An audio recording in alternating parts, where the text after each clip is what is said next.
It's Wednesday night, and that means it's time for the Lamar Thomas Show, featuring the greatest receiver in the history of college football.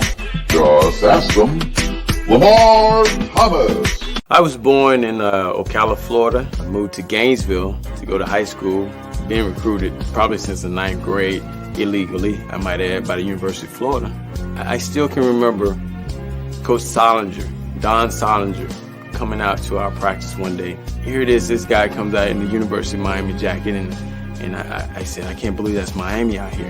And, you know, I wanted to go up and say, hey, I'm Lamar Thomas. And actually, I did walk up to him and I said, hey, Coach, I'm Lamar Thomas. And he said, I know. And that was the start of my relationship with the University of Miami. Patton, another good block, and Toretto lays it out. Touchdown, Miami.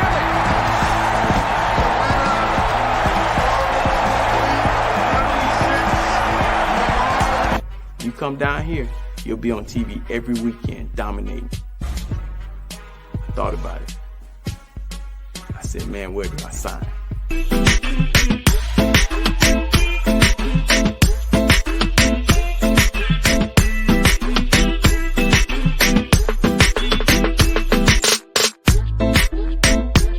My mom, on Saturday mornings, I would wake up and she'd be holding my hand. I thought she was the weirdest lady in the world. But she was holding my hands and she would be rubbing them and saying, one day these hands are gonna make you a lot of money. She was smart.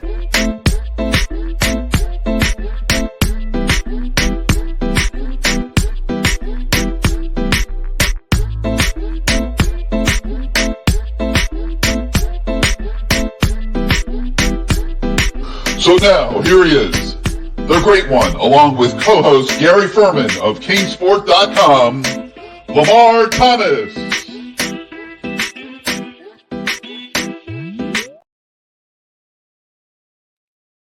There he is, Lamar Thomas.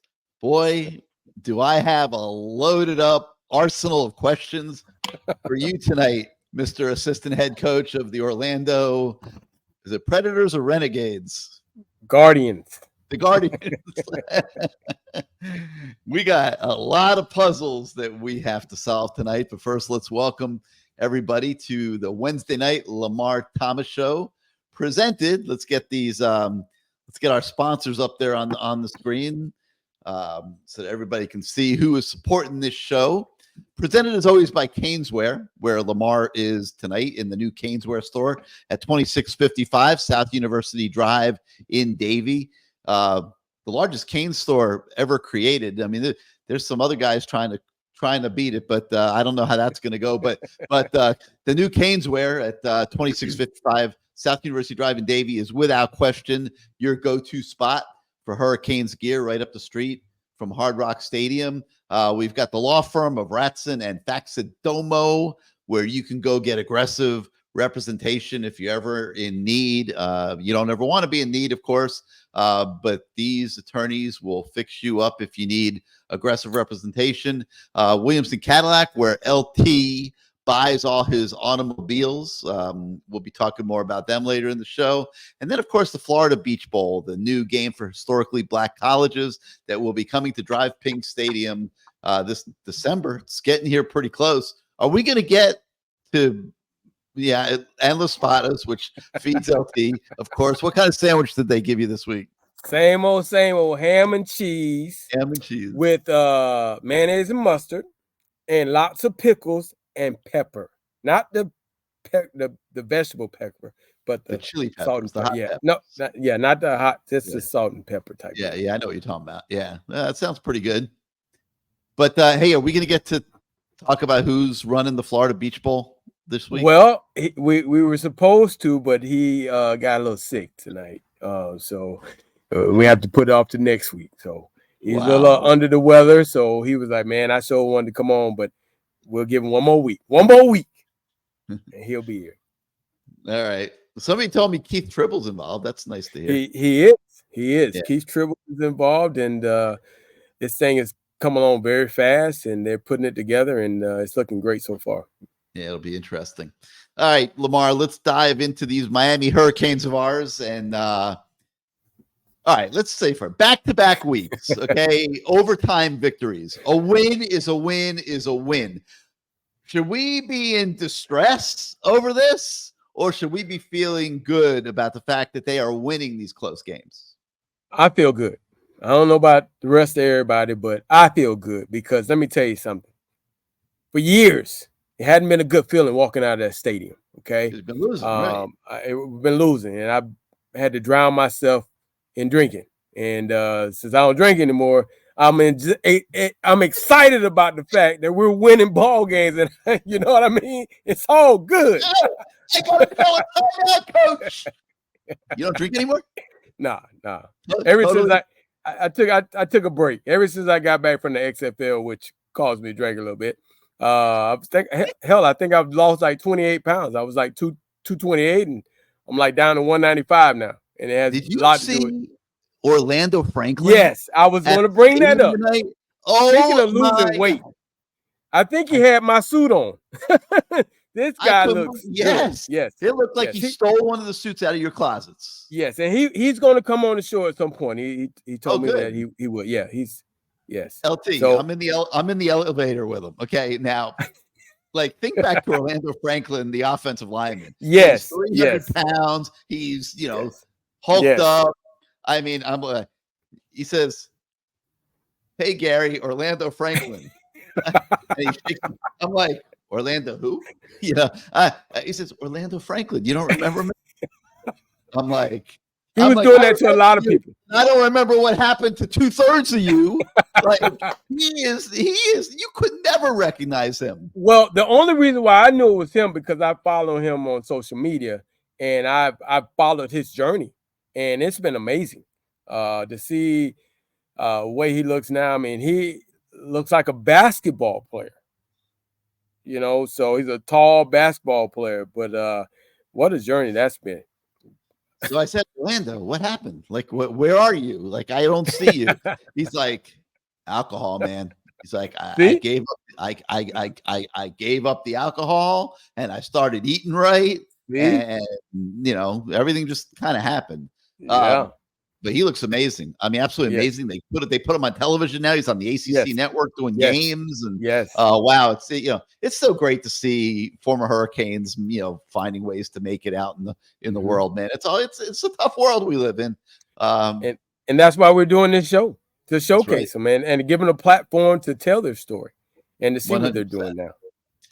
All right, so back to business. So, all right, 2 close games, overtime wins, and yes, we have been losing these games for years. There's no doubt about it. And, I mean, last year they lost every one of them. So there's the silver lining of now you're winning these games. But I was reading something today, and somebody was complaining about Florida State being ranked number 4. They're undefeated. It's because of the ACC. People think the ACC is this horrible conference, and that's why FSU is not getting the respect in the polls. In terms of the national championship playoff rankings, they're number 4 right now behind Michigan, Georgia, and Ohio State. And I'm thinking to myself, wait a minute, like, I think Miami is a much better football team. I mean, you go across the board. Okay, the quarterback's struggling a little bit. He's been hurt. You can whatever you want to attribute his erratic play to.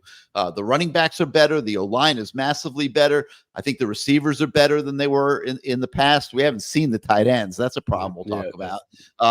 You got Reuben Bain, this freshman phenom on the defensive line, and I'm not going to say better. Because we've had Jalen Phillips, we've had Greg Rousseau. I'm not going to say better. Reuben Bain is the next in line. But the defense is like number 25, 30 in the country. They're playing relatively well for the most part. I mean, giving up some yards at times, but for the most part, playing pretty well. And I'm thinking to myself, this is not a bad Miami football team. Correct. And that tells me that the ACC is not the worst conference in America, but maybe there's just some parity in this conference. Yeah, there's some teams that, you look at what Duke was able to do early in the year before injuries struck them down. There's some teams in this conference that that are pretty decent teams, above decent. You know, the Clemson has fallen some, and the other teams have taken their place.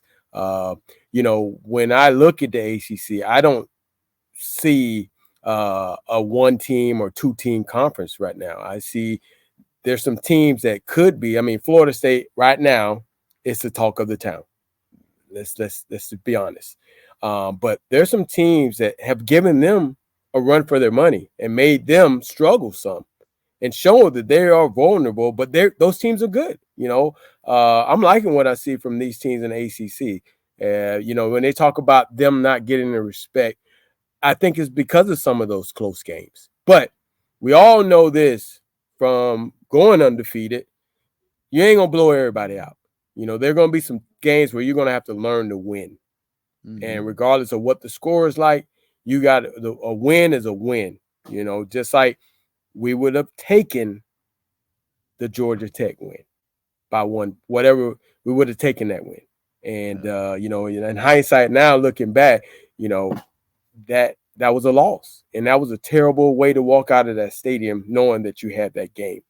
And now, since you have this record that could be one loss, and going into this NC State game, you know, you kind of look back and shake your head. But on the flip side of that, hopefully the players learned, the coaches learned, and then some of these tight wins, these overtime wins, you learn how to be a winner. You learn how, regardless of what happens out there on that field, you still find a way to pull that game out. Even if you didn't play your best, you still have found a way to pull the game out.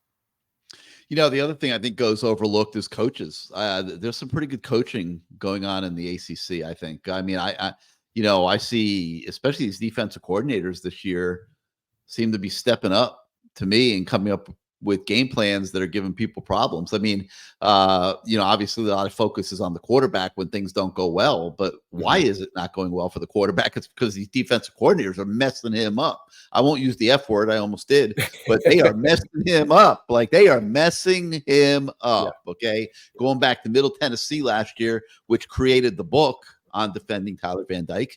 And, listen, when this kid has the chance to prepare for what he's going to see on game day, aka Texas A&M, the whole off season, he's pretty damn good. Like, he's pretty damn good in those situations. When he gets to a stadium and they are throwing all kinds of stuff at him that he didn't see in practice all week, that is where it becomes problematic for Tyler Van Dyke. And LT, it has become, I want to talk to you about that as well. It's become a polarizing subject for these fans. It's like OHM's law here. Stop with that. He has heard BS. He has been weak versus zone defense since Middle Tennessee game. Stop it. Not just zone defenses, but zone defenses that he is not prepared for during the week. And OHM has been on a rampage on this subject on our message board at CaneSport.com. He's following me all over the freaking neighborhood, man, to make his point. LT, yes, you're an offensive coach. Okay. What are you seeing from your eyes with Tyler Van Dyke? Man, it's been at times brutal to watch. You know, he has 4 or 5 passes a game where you just shake your head and say, what the hell was he? Did he not see that? But other than that, he's playing pretty decent. You know, he's playing. I mean, you look at his stats, but it's those 4 or 5 plays during the game. I mean, you make you want to scratch your head. And for one, but those 2 interceptions, those 2 interceptions on wheel routes, yes, they made me scratch my head because he also threw the ball inside. But the post where the DB dropped the ball, that was horrendous. I couldn't believe it. I couldn't believe it. Like, what are you thinking? Like, what are you even 3 thinking? guys there. But the guy dropped it. or better yet, again, number 3 makes a play. He recovered the fumble the previous week. He somehow turns defender and somehow distracts the defender enough that he drops the ball.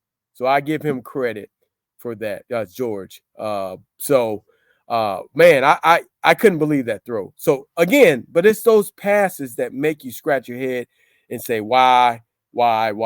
And it's just, I don't get it. I don't get it. And you know, they say he's hurt. But you know, mentally, you got to be sharper than that.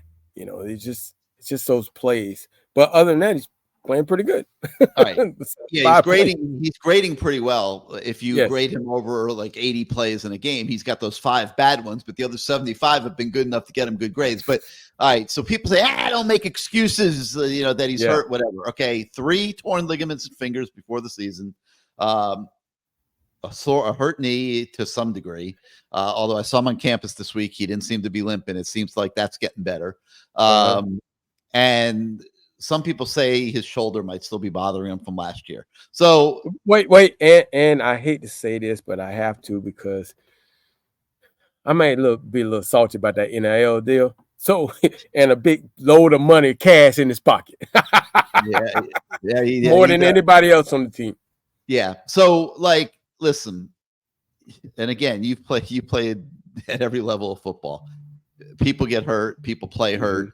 Mm-hmm. If you're not playing well, and like that wheel route on the sideline, he clearly underthrew the ball. It looked to me like he's throwing it all with his arm. He's not getting his body under the ball. And I was talking to a quarterback today that kind of knows what he's talking about. Yeah. And I'm not going to say his name, but he won a Heisman Trophy. And we were talking about everybody wants to do the sidearm type deal now. The Kansas City quarterback, you know, Mahomes sidearm deal, Lamar Jackson deal, the little slip it out there. Man, you got to throw that ball. And that those interceptions, those 2 on the wheel routes, he didn't throw it. And, you know, hey, if you see that coverage, you can throw the ball towards the sideline. So where if your guy doesn't catch it, it goes out of bounds. You don't throw it inside where either the corner can undercut it or the safety can come down and get it. I mean, it was just 2 bad throws, and that's when you go. But are injuries a factor with like, can he legitimately be hurt and have it affect his play? I mean, is that an excuse? Is that something that can't be an excuse? I mean, you have to be able to to play hurt. Especially if you have some, you want to go to the next level, put it that way. And they're going to look at that because they're all hurt, you know, and you just can't be 100% all the time. You got to be able to play hurt, and you can't use that as an excuse because gamblers don't want to hear that. True fans don't want to hear that. Right. Bandwagon jumper fans don't want to hear it. Is it a mental thing? You know, I'm not sure with him, but it's something because, you know, he's not playing those 5 plays that you can't wrap your finger around it. I mean, you know, as much as I want to give him props for, you know, winning the games, it's those 5 plays that I say, you know, the team won the game. You know, you played with Dan Marino, arguably the greatest quarterback. You know, I mean, I know Tom Brady, and you know, obviously he's got company in that conversation. But Dan Marino was one of the greats of whoever played the game. Did he have a good game every game? No. Okay, so is it realistic to expect a quarterback to have a great game every game? No, it's truly not realistic. But when you come into the season with so much behind you, and you know, you were going to Alabama, and you got this big NLI deal, and all this stuff, and all this talk, it tends to fall on deaf ears when you make mistakes. You know, and no one wants to hear all that. You know, because you came into the season, you were supposed to be the guy, and you know. But comparing him to a Dan Marino, I'll take a not on Dan Marino any day over him. I'm just saying. Yeah, no, I wasn't doing that. But But listen, the Canes fan is up in arms. Okay, this has been a toxic conversation all week. And I'm glad that Jay Junior Bar 215 brought this up. The O-line is playing well. There were plays out there where they were blocking and they were just standing around because they were just knocking the hell out of people. And they're playing and give Mirabal, the little short coach, a lot of credit because he suffered through last year. And this year is so much better. That's been the difference between winning and losing, that offensive line. But the Cane fan is apoplectic over the offense, over the quarterback, and nobody more so than our voice of the fan, Bruce Warner, who I'm going to bring in now. He's yelling and screaming. He hasn't shaved in a week. He's got the grizzly look working here, and that's because he's fired up. You could kind of see the veins coming out of his throat there a little bit. Bruce, your thoughts on the quarterback situation and the offense? Well, I see these comments, and a lot of these guys are right. I think a lot of the things that you guys are saying is bull. I do. I look at it. I don't care if unless he's in a coma or in a wheelchair. If you're looking at it down the field and you see guys covered, you check it down. And now all of a sudden we're hearing the offensive coordinator talking about checking it down. Why haven't you done that with this kid in the last 4 or 5 games since he started to crap out? Why? What are they doing in practice all week? Just throwing bombs? Did you see? You saw the game. He had Brashard Smith wide open in the flat, and he threw it down the field. And if you look at the replay, Brashard was pissed. He went like this. He was mad. He didn't say anything. He was furious. And then a few plays later, he sees Fletcher in the flat. Fletcher's too close to the sideline anyway. He throws the ball. By the time he catches it, they're on him. He ran for like 2 or 3 yards. Bang, he got hit. But that play should be in your arsenal. He should be looking to check it down instead of throwing it into double and triple coverage. With the 2 deep safeties, they have to start working from underneath. And that's why I said to you before the show, put some speed guys out there, little middle screens, throws to the flat, not those side passes. But you got to do something. I mean, I think Riley Williams is good enough and talented enough to run some crossing routes. Do something like Mallory did to stop this kid from throwing the ball all the way down the field when you're not covered. 100%. But I got to say a couple things. I don't like that hands on the head and piss that I didn't get the ball stuff. And that's because everybody's telling Brashard Smith he's Tyreek Hill now. Never show up your quarterback. Never.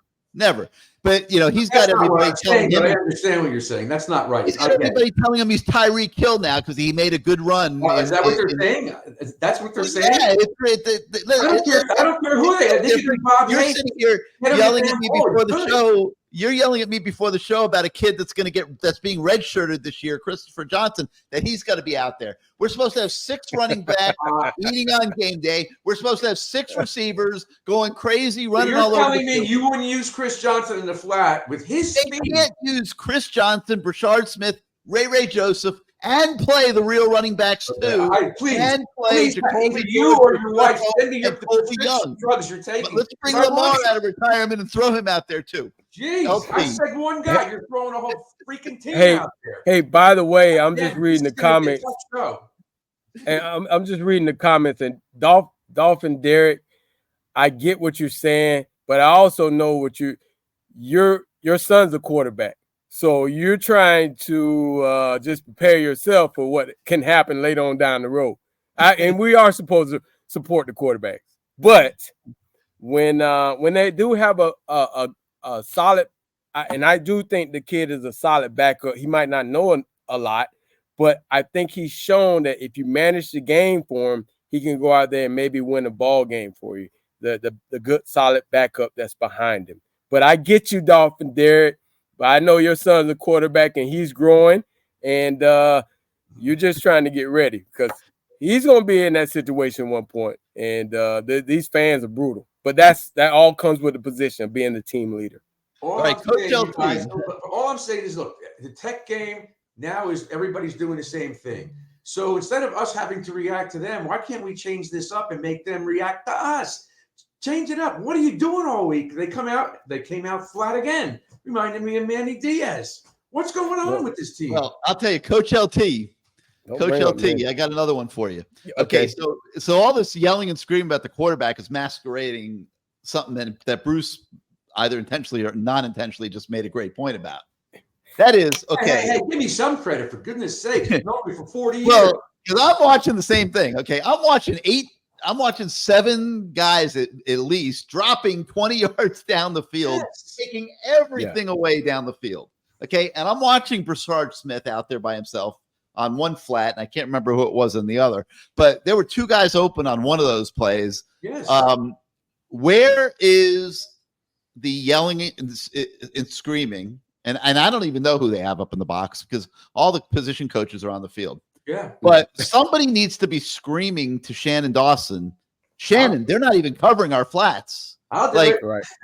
like there's nobody within 15 yards of our backs and tight ends out in the flat, man. Let's make them come out of these zone defenses where they've got every zone downfield, double and triple teamed, and let's hit the flats. We can pick up 10, 15 yards at a pop by going sideways. Let me just make sure I got this, because it looks like the knock or the formula is to drop as many as you can, and hopefully he tries to force a throw. And he's been doing it. And that's, you look at some of the throws he's had the time.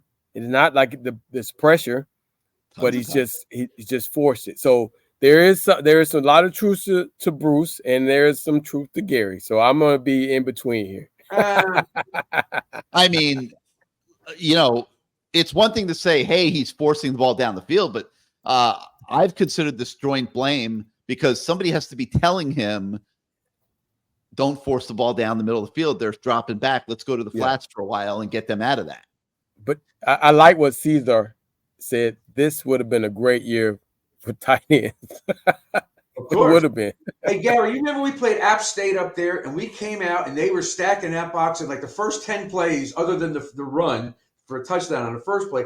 We were going to the sidelines to get them out of where they were. And that's an offensive person who knows how to attack a defense. No matter what they're throwing you, there's an answer for it. But I haven't seen this. I haven't seen this from Dawson. Now, I thought he was tremendous against Texas A&M, but I don't know what happened. He had a bad game the other day, and he had a bad game against Georgia Tech. To me, he's had 6. He's 6 out of 8. He's batting about 75% so far in his first year at Miami. That's a C. Okay. Guidry had the one bad game at North Carolina where he wasn't prepared for the hurry up offense. He's, I think, 7 out of 8. So I'm giving him a B+. But I like these coordinators. I do think that they're learning their personnel. I do think they're learning the league a little bit. I think there's an adjustment period going on. No, I'm not making excuses for them because they. No, I'll give you another thought, Gary. I think you guys will both agree, and these guys on the comments. We don't have a quarterback like the quarterbacks we've been playing against who could take off and make 8, 10, 12 yards if they have to.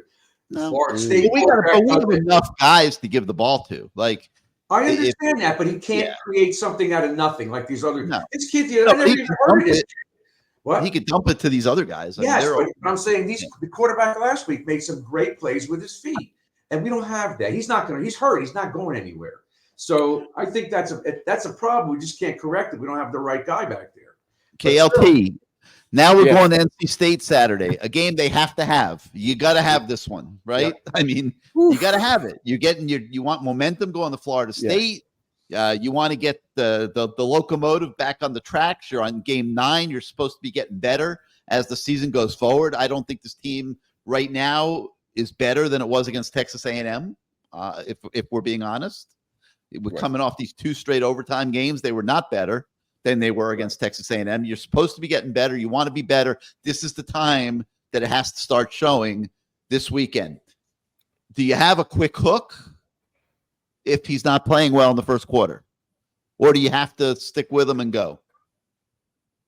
Well, that's it. He's not going to answer it. Speaking as a coach that has to make a tough decision.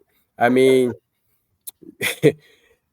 I just said earlier, you do have a good quality backup, and if you can manage him, and sometimes, I do believe this from being around some good quarterbacks, sometimes going to the sideline you can see things a little better. If things are cloudy for you, now Muddy. would The we word Mario uses is muddy. would we have given Gino the hook? Hell no, because we had Frank Costa behind him. No, we ain't giving you the hook, bro. But this kid that's behind him, I think if we can manage the game with him, I mean, it's not that bad. But it is and who knows, he might be able to take more with mental capacity out there now. But if he's not playing well, you got enough weapons. That's a tough one. He could be playing poorly. Let me think about that one a little bit. Huh? I think he could be playing poorly and we're still winning. Poorly, yes. My interpretation of what Gary said was he's thrown 2 picks in the first half. I think then it may be time. But if they're winning or it's a good game, he's just missing a few passes, but he's making the right reads. He's throwing to the right guy. Those things, I don't think you take him out. I don't think so, because he could still win the game. He could throw for 200 yards and a half, but it depends on what he's doing. And then he has not been an interception machine his whole career. He's had some bad games, right. No doubt. So we'll see. I don't know what him and Lashley had cooked up, but they were on the same page. It was a very simple system. It was a simple system, and they were doing a hurry up. These teams couldn't substitute. Yeah. They were way off balance every time. I'm sorry. Wait, hold on. I got to address something. 19-3 as a starter. Okay, Frank Costa. Good for him, but he wasn't good enough to play with me. I'm just saying. Shit. All right, well, I saw another Frank Costa in practice. So I've been here. I have been here a while, obviously, around Miami football, and there is one DB that I remember that would absolutely love a quarterback that would throw the ball right in his hands. I mean, this guy was a ball hawk. This guy was at the right place at the right time. This guy made the play. Yep. The play that will never be forgotten in Miami Hurricane history. The greatest play. Here he is, ladies and gentlemen, Mr. Kenny Calhoun. Hey, what's up, Kenny? Well, wait, Kenny, you got your mic muted. Okay. There we go. Bruce, LT. What's up, Gary? What's up? Thank you for having me. Very well. Man, again, I started getting my heart was racing, and I'm thinking, did he really get his fingers on that ball? I see that play in my head. See you, my man. Good to see you, Kenny. Oh yeah, good to be seen. Here's the deal. You and we're gonna start off. We're gonna get to the play, but you coming to the University of Miami out of Titusville, Ashland. I got a question for you. Okay. Was Al Warnicki somewhere around there? Yeah. Al was coaching Titusville Terriers. It's our crosstown rivalry. Yes. Yeah. I went to Titusville. He was my high school coach. Oh, very good. Yes. All right. So that's okay. So I want to get that question out the way first, and now we can get into this whole thing about the man who made the greatest play in UM history. Why did you come to the University of Miami? Let's hear this story. Well, I'll tell you. It wasn't that hard. They stayed consistently recruiting me throughout the season. They came to my basketball games. So they showed that they cared, and the other schools kind of tapered off, and they showed love. Now, in the whole recruiting process, did they tell you? So you played linebacker. Did they tell you that you were going to make a switch, or was it any talk of that? No. It was just, hey, come play football for the University of Miami. And did we lose him? He froze up. Back at you. Oh, there we go. You're back. Okay. So it was come play football for the University of Miami. And what? Because we lost you for a second. Yeah, so Coach Tom Olivadotti recruited me the whole way. He's our linebacker coach, defensive coordinator. Excellent coach. You guys have heard of that. No, I just believe in what he was telling me, and He told me Howard's dream, what he had, and I fell for it. I believed it. It's what I wanted in my 4 years. So I felt me being a part of what they already had, it was a possibility. So I bought in. And when you say the obviously we've had some of you the guys from your class and stuff on the dream, what Howard Snellenberger had of winning a national championship. I mean, you get there and you're just like, can we? Because in your mind, you're a freshman, you're trying to think of all these possibilities, but did you truly believe at that point?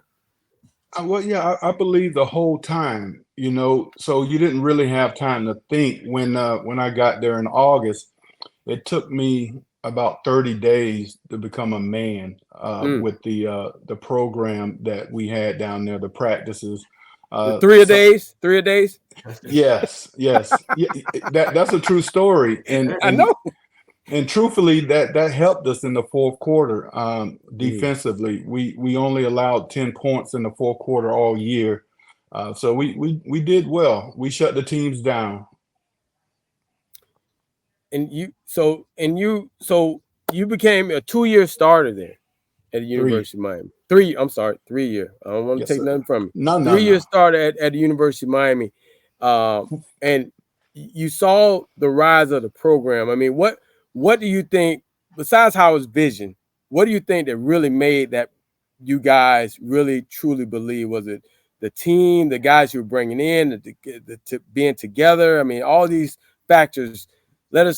Talk to us about that. Well, you start at the top. It was Howard. He was so consistent. He had a program. He's won Super Bowls. He brought a pro-style offense to college football that it hadn't been displayed in such a manner. He brought in Jim Kelly, who was great from the start, and he just surrounded him with the pieces to win at the college level, and we pretty much we couldn't be defensed. Yeah, that's true. Just think if Joe Paterno had told him, yeah, you can come to Penn State and play quarterback, this might not have happened. But he told him you're a linebacker, so he said, I'm not going there. And he came to Miami. That's true also. Oh, yeah. Gary, you were there, right? I was there. No, it was – go ahead. I was a true freshman that year at the U. Nice. Right. Yeah. No, it was just the conditioning. We was the best conditioned team in America. We had the best coaches in America. We studied film like no other. And it all came together. I tell you something that you guys, may not have thought of lately. We lost that first game, that, but we won 11 straight games. We didn't have a bye that season. So we were able to, at the end of the year, get healthy. We won 10 straight, no bye. So early in November, we just rested, got healthy, and put a product on the field that shocked the world. You certainly shocked Nebraska, the 17-0.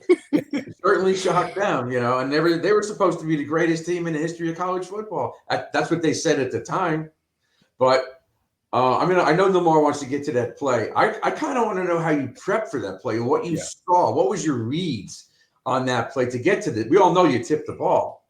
So, listen, it's coaching, right? So they ran that play in a desperate situation before. So we actually studied that play and we rehearsed the play, and we called the defense 55 double dog trio.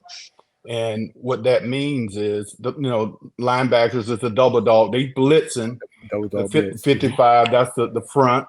And the trio is where the free safety and the strong safety combine coverages. So how we design our defense, I normally always man up on the number 2 receiver, counting from the outside in.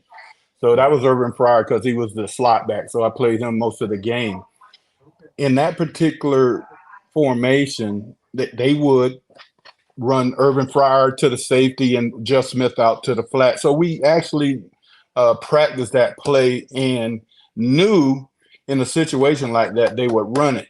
So we were already conditioned and prepared to defense the play. It's just that we had to go out and make a play. So listen, I don't take all the credit. And before the play, I asked the Lord to help me. I said, God, help me. Listen, and at that time, what I heard was the ball is not going to Irvin Fryer. So that allowed me, the confidence to just make a play. But I was spoken to, and I just reacted. We were in the right defense, and it all worked out. So you were supposed to be on Fryer because you were, and you spoke to somebody up above, and they said, "Let him go. He's the number one receiver in the country." And you were on Smith and took the ball away. Is that what you guys did? Well, yeah, but the play was designed for that situation as well. So that's exactly what happened. So the coaches made a good call, God made a good call, and I made a play. And you got those two fingers. Are you in the Hall of Fame at Miami? I am not. All right, well, get those two fingers bronze, Gary, and then put it someplace in the locker room, because those fingers should be in the Hall of Fame. So Mr. Calhoun, how close was that play? How close? Yeah, how much of those fingers did you get on that ball? Gary, it was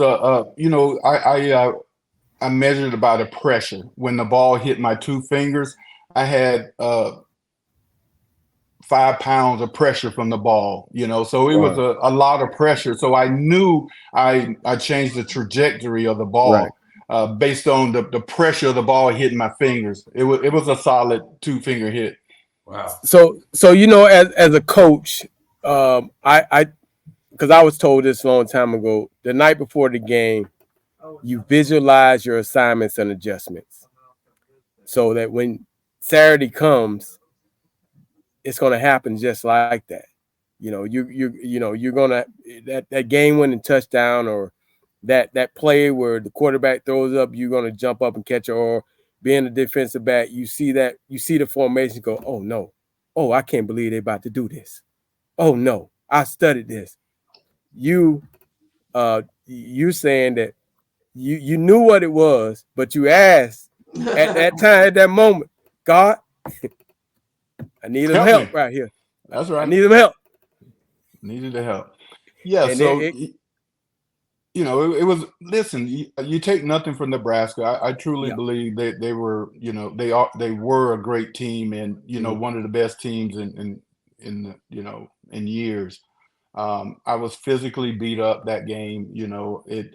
I felt Nebraska. I felt what they brought to the party. So it was nothing.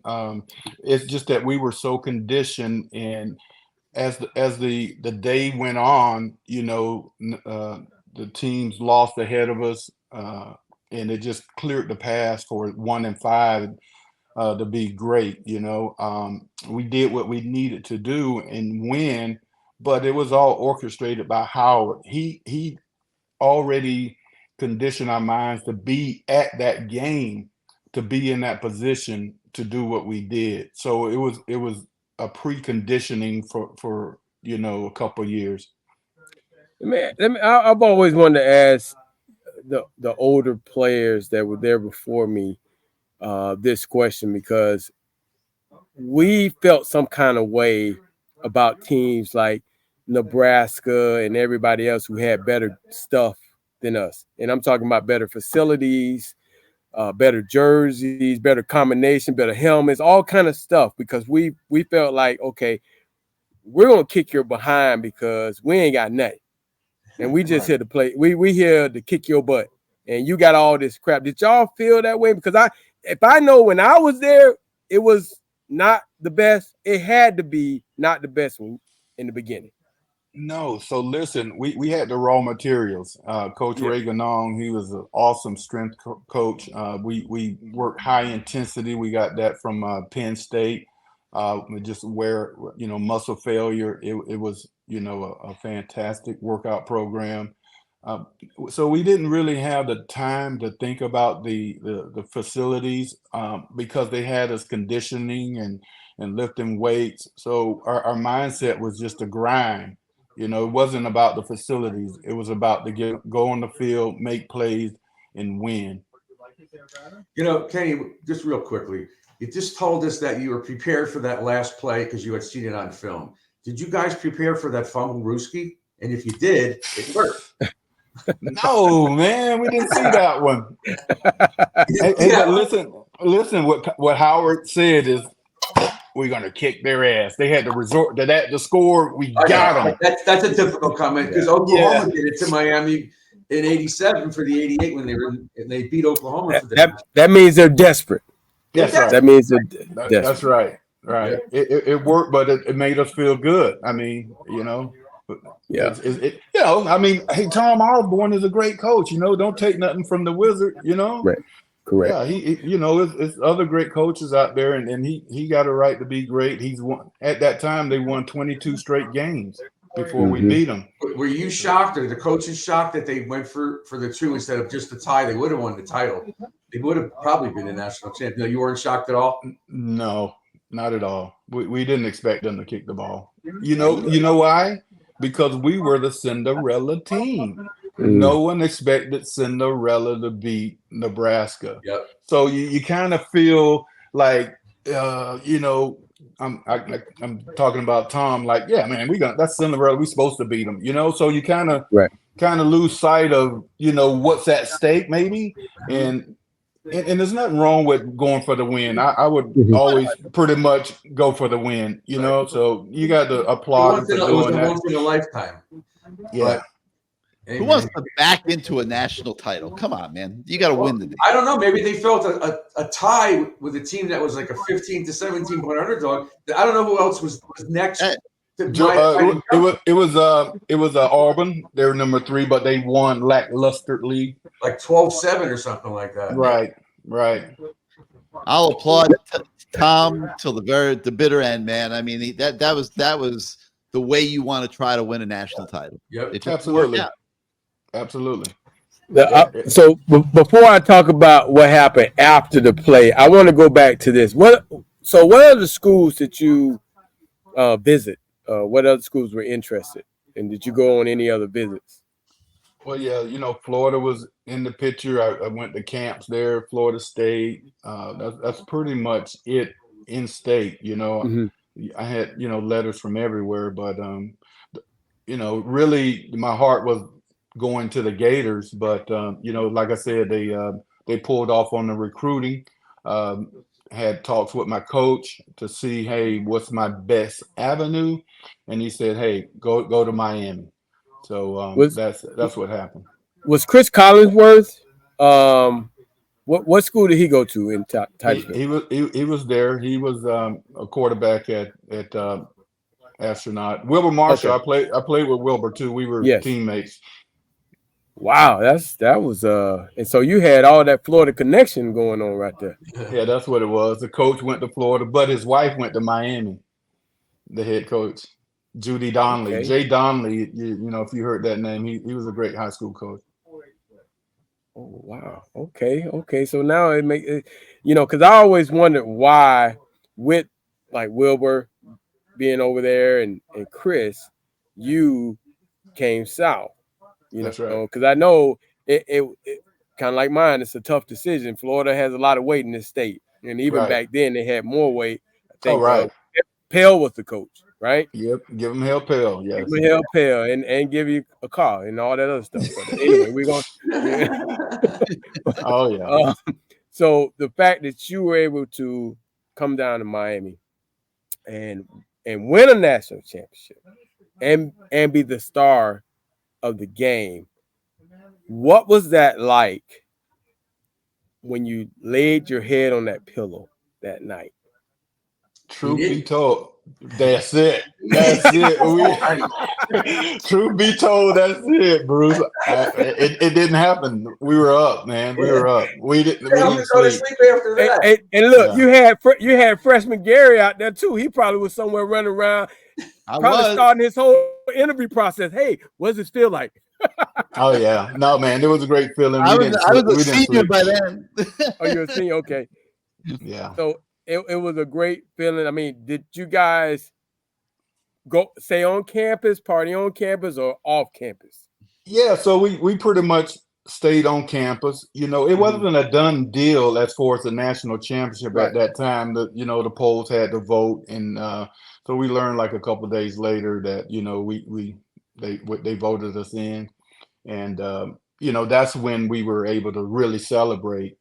Because we celebrated the win, but it was more at stake, and that really made us feel like men. And what was that like to walk around that campus after that? I mean, that had to be a great feeling to be able to walk that campus, knowing that now everybody knows your number, your name, your face. Yeah, this is what I tell anybody. It made me walk with a purpose, and I think everyone should walk with a purpose. You got a purpose, and when you're walking, so have that purpose and keep it. Just don't be walking just to be walking. Have a purpose and walk. It gave us a purpose. We're champions, so we got to walk like champions. That was the purpose, to walk. And know your direction, know what you're doing, stay focused. So you can't really like lose yourself in those situations.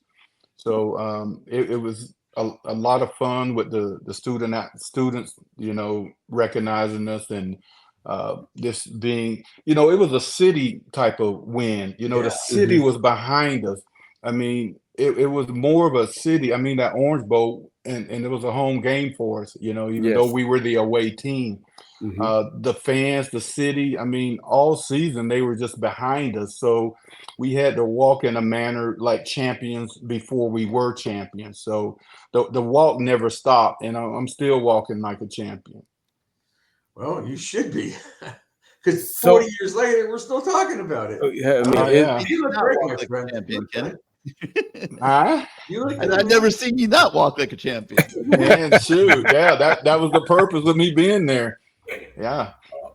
So Howard leaves.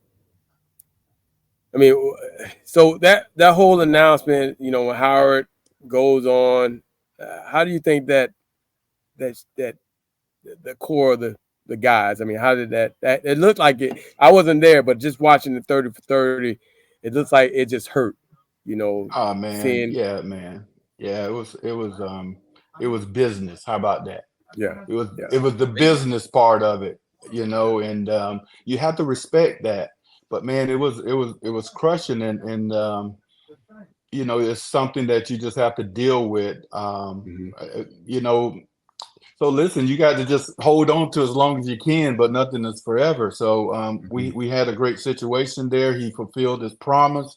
So the University of Miami took money and did what they did, which I'm okay with starting the basketball program, but just you need to involve everyone in those processes. When you're taking the money proceeds from the Orange Bowl, and it happens. Well, we didn't lose. We got Jimmy, so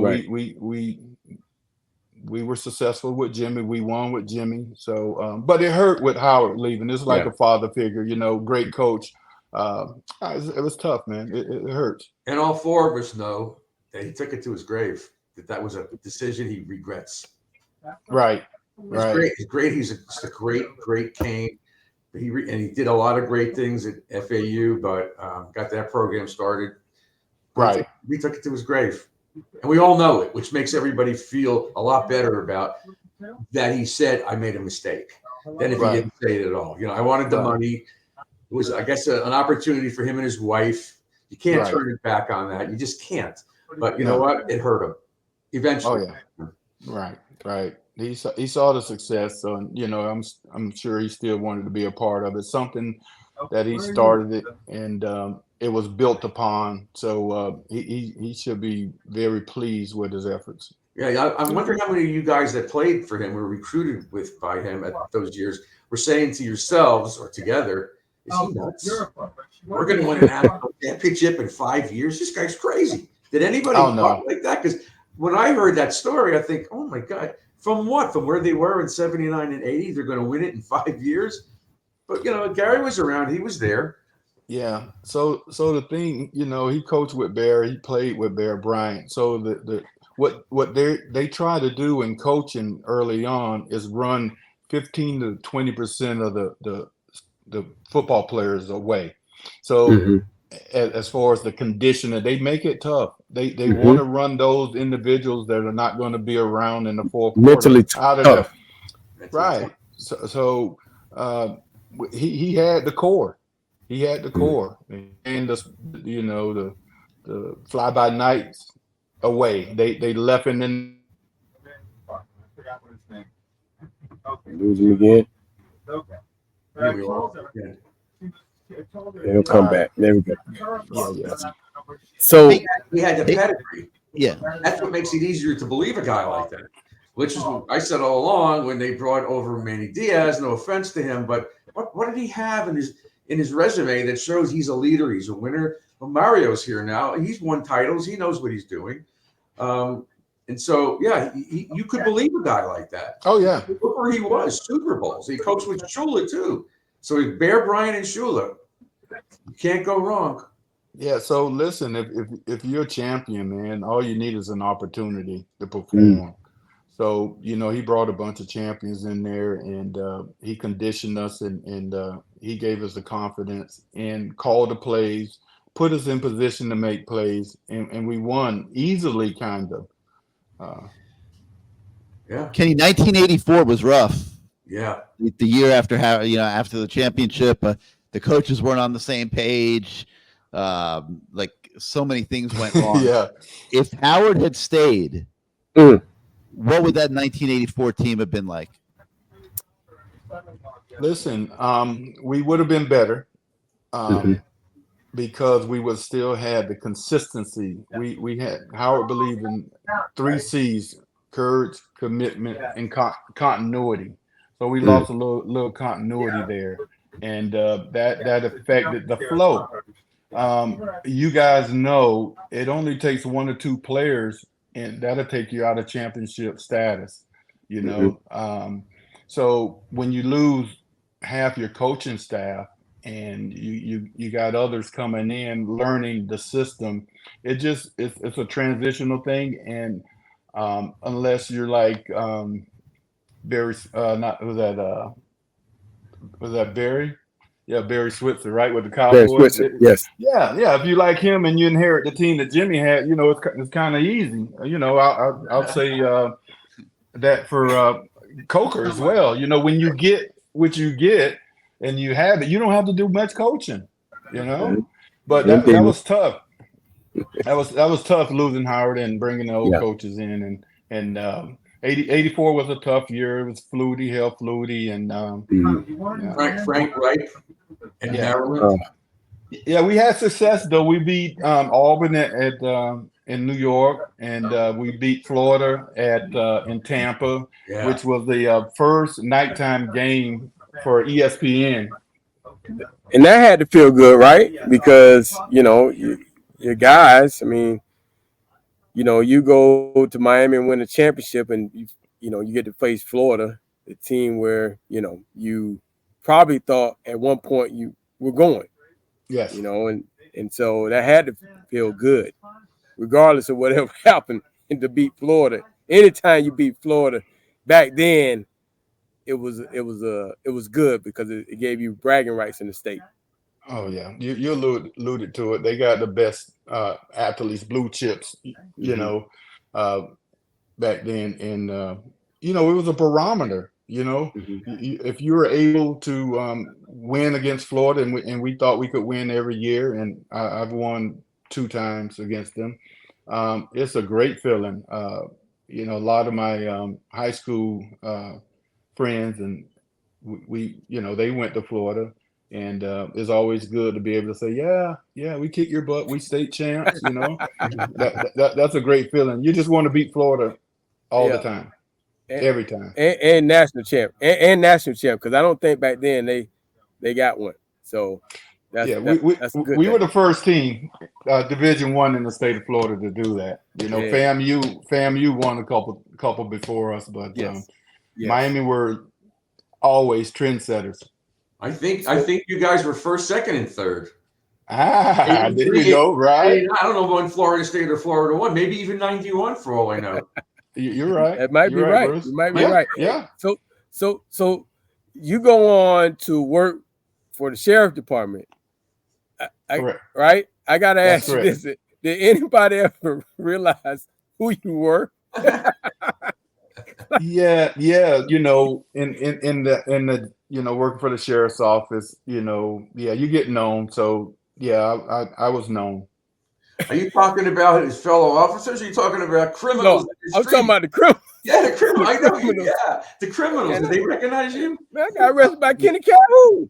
Yeah, man. They talk. You know, criminals talk. They talk. You know, 80% of the people that's locked up are there because they were told on. Oh wow, Really? Wow. Yeah, 80%.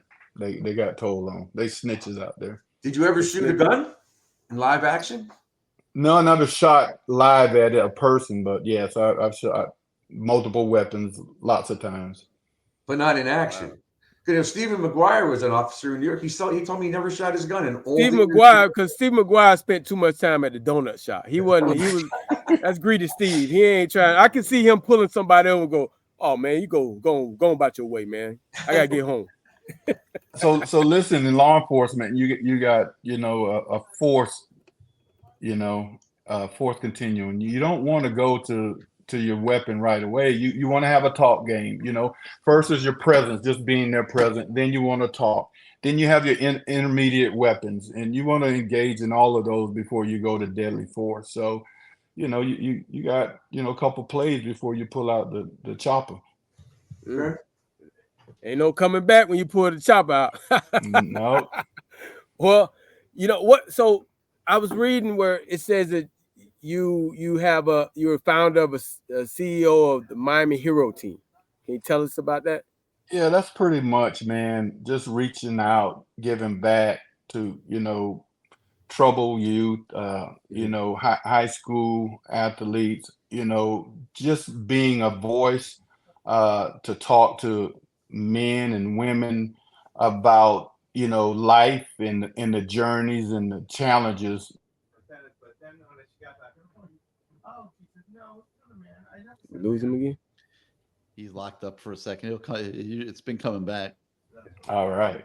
Now Lamar's gone. Yeah. Just that's pretty much it. I go around and I talk to kids and, just try to enlighten them and give them hope that, life is tough, but, if you continue to do the right things, continuity over a period of time, then you give yourself a pattern for success. Mm-hmm. That is true. Well, I can tell you this. I'm very thankful that we were able to have you on the show, but I'm more thankful that you made that play because you opened up everyone's eyes to the University of Miami. That play, you guys win the game. Now Miami becomes the hotbed. Right. All these recruits start coming in because Howard showed that you could win in Miami. And because of guys like yourself, we thank you for the guys that followed you guys. So I appreciate it, man. Thank you so much, Mr. Calhoun. And I know I'm calling you Mr. Calhoun. You got a little mad at me, but hey, it's out of respect. It's out of respect. Oh, respect, dude. You're just my little brother, man. I keep telling you, man. Let's keep it like that, I respect you. You're a Gainesville guy, aren't you? That's right. Ocala, Gainesville. You're right. I am. All right. Yeah. But thank you so much for coming on tonight and keep doing what you're doing. Hey, if anytime I be up that way in Lakeland and help you, just let me know. I'll speak too. All right. All right. Appreciate you, Lamar. Thank you Gary, so much. Great Bruce, seeing you, Kenny. Thanks for having me. You guys as well. We'll do it again. He's just a great person. Thanks, Kenny.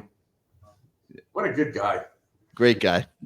Always was, man. Even back in the day. I don't think anybody could argue that play was the best play in the history of the program. I don't care what. Changed the whole trajectory of the program. Yep. 100%. The whole maybe the play that the guy George ran Lamar down in the Sugar Bowl. Yeah.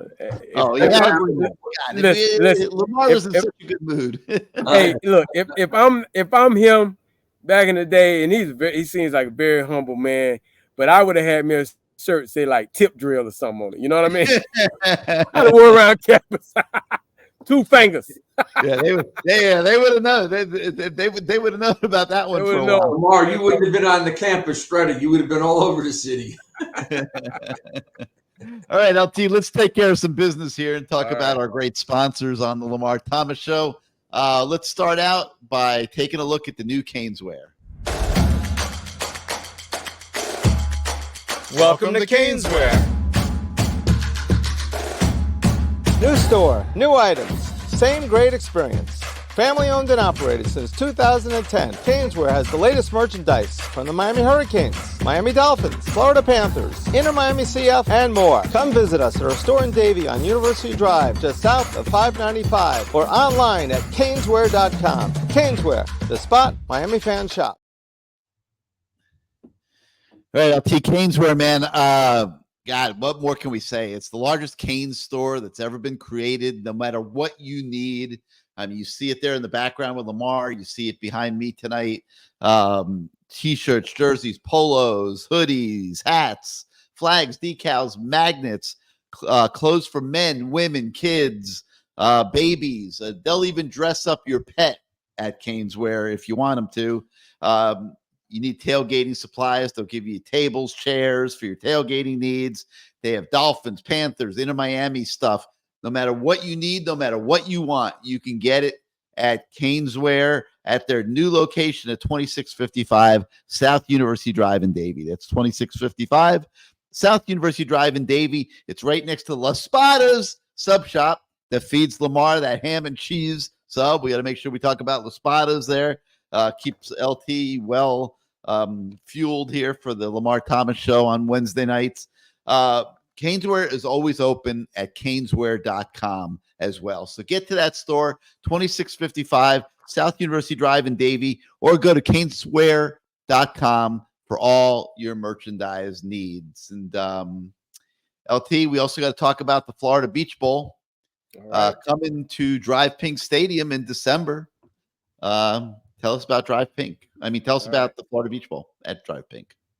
South Florida. Are you ready for the highly anticipated Florida Beach Bowl?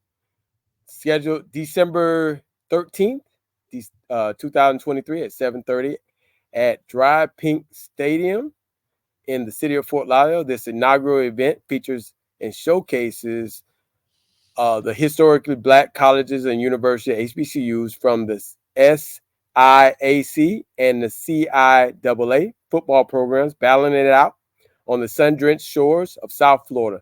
This bowl game is all about uniting and showcasing Broward County as a whole. In addition to the main event, the Florida Beach Bowl is hosting a golf tournament, which I will be playing in, a 5K run, which I will not be participating in, a community concert, and various special events, all designed to engage and uplift our community. For more information, visit at www.floridabeachbowl.com. All right. And we will be hopefully having the guy who created this Florida Beach Bowl. He's a little under the weather, and he was going to come on tonight, but he's a little under the weather. So next week, we hope to get him on to talk about it. And it's going down. It's a great event for South Florida, another bowl game for us, and they got some good sponsors for this game. All right, and then of course there's the law firm of Rotson and Faxadomo. That's Mickey on the right. If you need Ratson and Faxadomo to represent you, you get yourself in a little trouble, whatever, and you call their number 305-600-3519. Make sure you ask for Mickey. That's right. It's perhaps the most stressful and disconcerting event that can occur in a person's life. You're suddenly facing a criminal prosecution So many fears and questions arise, whether you have been arrested for driving under influence or indicted in a federal court. Few of us are ever prepared for the anxiety and serious potential repercussions that accompany criminal charges. Although many criminal offenses carry the very real potential for jail time, even the less serious crimes can have a long-lasting consequences, such as loss of job, immigration consequences, felony convictions.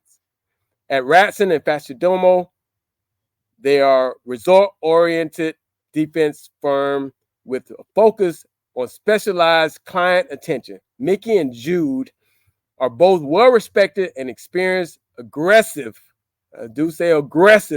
criminal defense lawyers with a reputation for devoting 100% of their skills and talents to each and every case. Their goal is to handle your criminal matter effectively and quickly so that it can put the whole ordeal behind you and your family can move on with your life. The lawyers at Ratson and Fascidomo pride themselves in understanding your case that is troubling you and your family as well. And they've been nominated 2014 Florida Super Lawyers for their skills, experience, and passion and dedication in aggressively pursuing the best possible outcomes for their clients. And again, I've known Mickey for a long time. She's a Florida graduate. She was a gymnast. But you know what? She's a hell of a lawyer. And I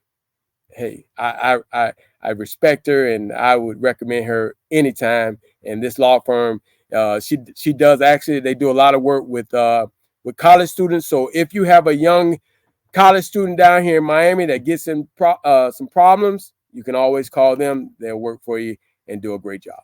I don't even know her, and I recommend her. What judge or jury is going to say no to Mickey? Let's be honest. Come on, not going to happen. All right, LT and Williamson Cadillac, Yes. the dealership where you go to get all your automobiles. Can't say enough about Williamson Cadillac. Mr. Williamson has been there, I mean, doing this thing forever. I mean, it's down there past Dadeland on US 1. You can't miss it, down by the old Fuddruckers, right across the street. If you know where the old Fuddruckers is, you know where Williamson Cadillac is. Beautiful building, great people in there. Jermaine Chambers started off selling cars. He's now moved up to the finance department. He sold me all my cars. He'll come out, and if you need him, he'll come out and do a good job for you.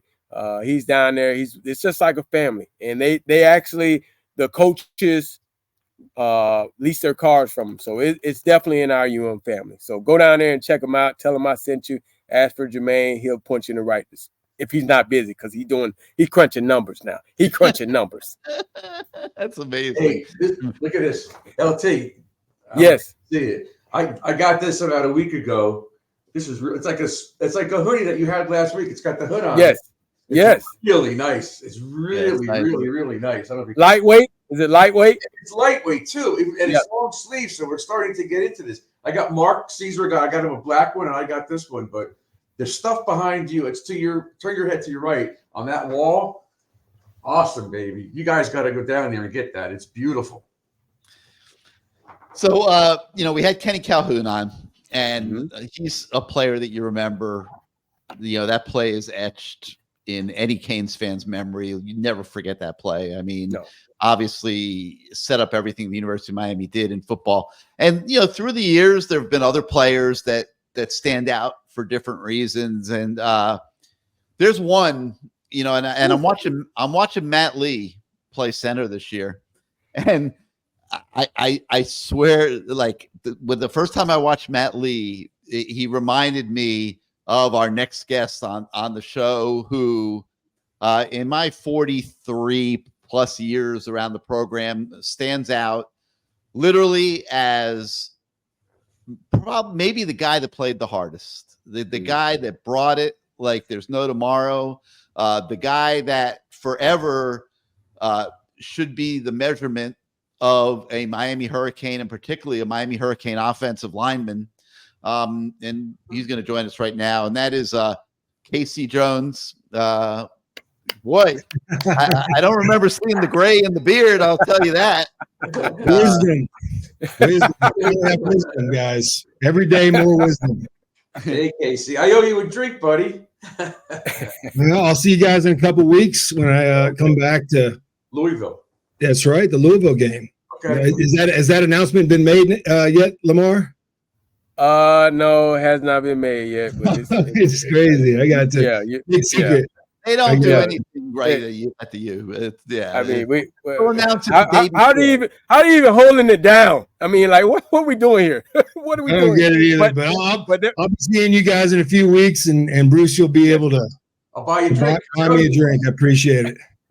My pleasure, man. So Casey, you come in the year. Your senior year. The year. Yeah. You come in the year. And from Midland, Texas.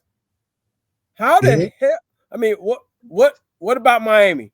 That with all those great football teams out there in Texas, you come to Miami. Well, I grew up around some really good football in my high school, right? So we had a lot of guys go to Oklahoma and Nebraska. Jake Young stands out as one of those guys that was a two-time All-American at Nebraska at center, and a guy that I grew up watching. My brother played after Jake and was a center after Jake. And I remember Jake Young coming back from it would have been 89, and Miami had played Nebraska in the Orange Bowl, right? That would have been 89? Yes. And, our freshman team was pretty lively, and this was after Nebraska just got the brakes beat off of them by Miami.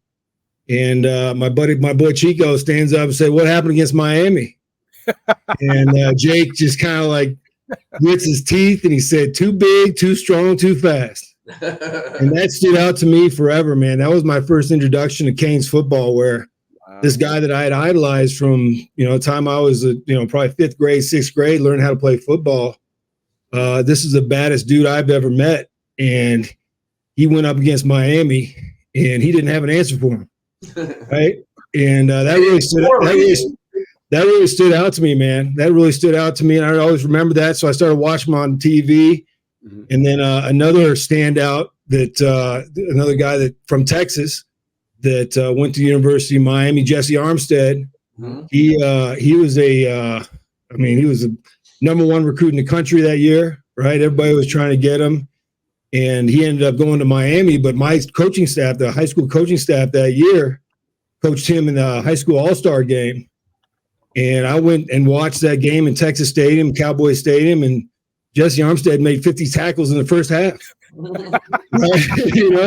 And this was against the best of Texas. This was guys, right. all these guys were going to school. They're all going to college. These were all great athletes.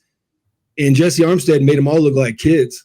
Wow. So that always stuck out, like, the experience with Jake Young saying that these guys are too big, too strong, too fast, and then watching Jesse Armstead, just excel. And he was the guy that was going to Miami. That was the place that I wanted to go. I wanted to, I've always kind of done things the hard way, and I wanted the biggest challenge. And I wasn't able to really express it when I was a kid, but I remember listening to Rusty Medeiros when he came back for his Hall of Fame speech a few years back, and he said something that kind of stood out to me, and kind of I think I kind of felt the same way. I wasn't able to express it at the time, but he remembers telling he was getting recruited by everybody: Nebraska, UCLA, Michigan, all these big blue chip schools, right? The blue blood schools, Notre Dame. And he would tell these guys that, sorry, I can't go there because I could never forgive myself from backing down to the challenge that is the University of Miami. And I think deep down, that was kind of how I felt. Like, what kind of a jerk would I be to turn down an opportunity to play and compete with the best in the country? Like, who would do that? I certainly wouldn't. And I didn't know what to expect. I didn't know what I was getting myself into, especially that first year. Lamar. We get on campus as freshmen, and we go through a few practices just by ourselves, right? We had a class of probably, I don't know, a dozen guys, 15 guys. that class? Who was in that class? So who was in that class with me? So linemen were Steve Hockman, Ricky Perry, Jay Ina was a defensive lineman. He turned into a Big Rig, baby. Rah, the monster, right? So Chris Wallace was Steve's little brother. It was the Gatorade Player of the Year. Danielle Ferguson. I think you were talking about Jermaine Chambers, ET, just a while back. Chris Gibson, Danielle Ferguson, Gerard Daphnis. All these guys that I've grown to love. These guys are like my brothers now. But at the time, we were all, I was 18 years old, 17 years old, and we were scared to death. But we go in that big team meeting room that first time, and we see these big cats. Who stood out? Everybody stood out, but Pat Riley, right? Pat Riley. What's going on, man? Mario, like Diego. Diego, and then all the personalities too, and then like the energy that was coming out of that room. Everybody was, chanting and singing and beating on the desk, man. It was so Donnell Bennett. Yeah, man, it was incredible, man. But I didn't know what I got myself into. And then I think my first practice, right? I think I got in a fight with who did I get in a fight with? Big defensive tackle. Caesar. Of course I got in a fight with Caesar. Right? Everybody. Of course I got in a fight with Caesar, right? And I grew up one-on-one football was like something you did every day.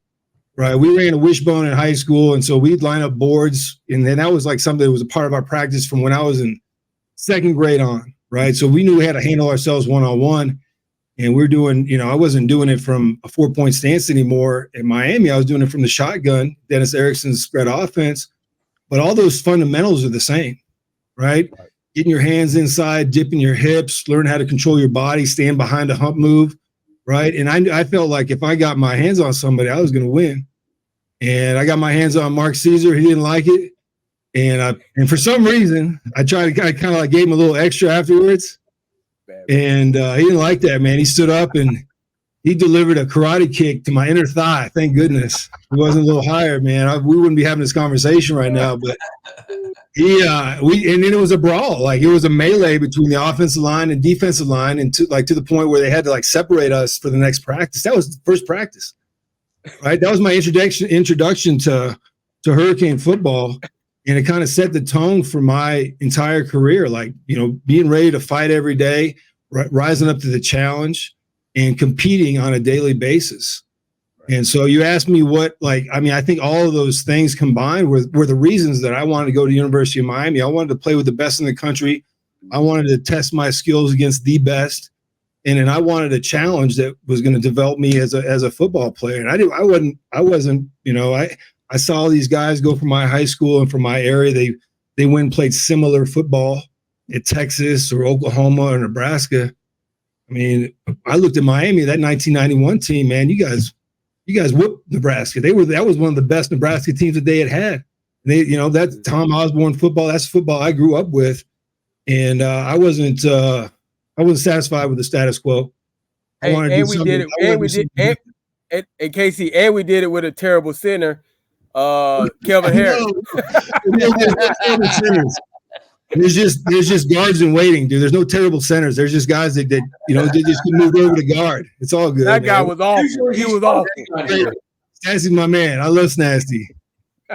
Snasty's my man. So all those things combined, kind of directed me to the University of Miami. And I'm glad I did, man. I've said it before. I'll say it again. It was the best decision I ever made in my life, was go to University of Miami. And it's something that I get rewarded for each and every day. It's not just, my playing football, my days of playing football are long gone, long gone. But from that 5-year experience at the University of Miami, I got an opportunity to play professional football in my hometown in Denver, Colorado.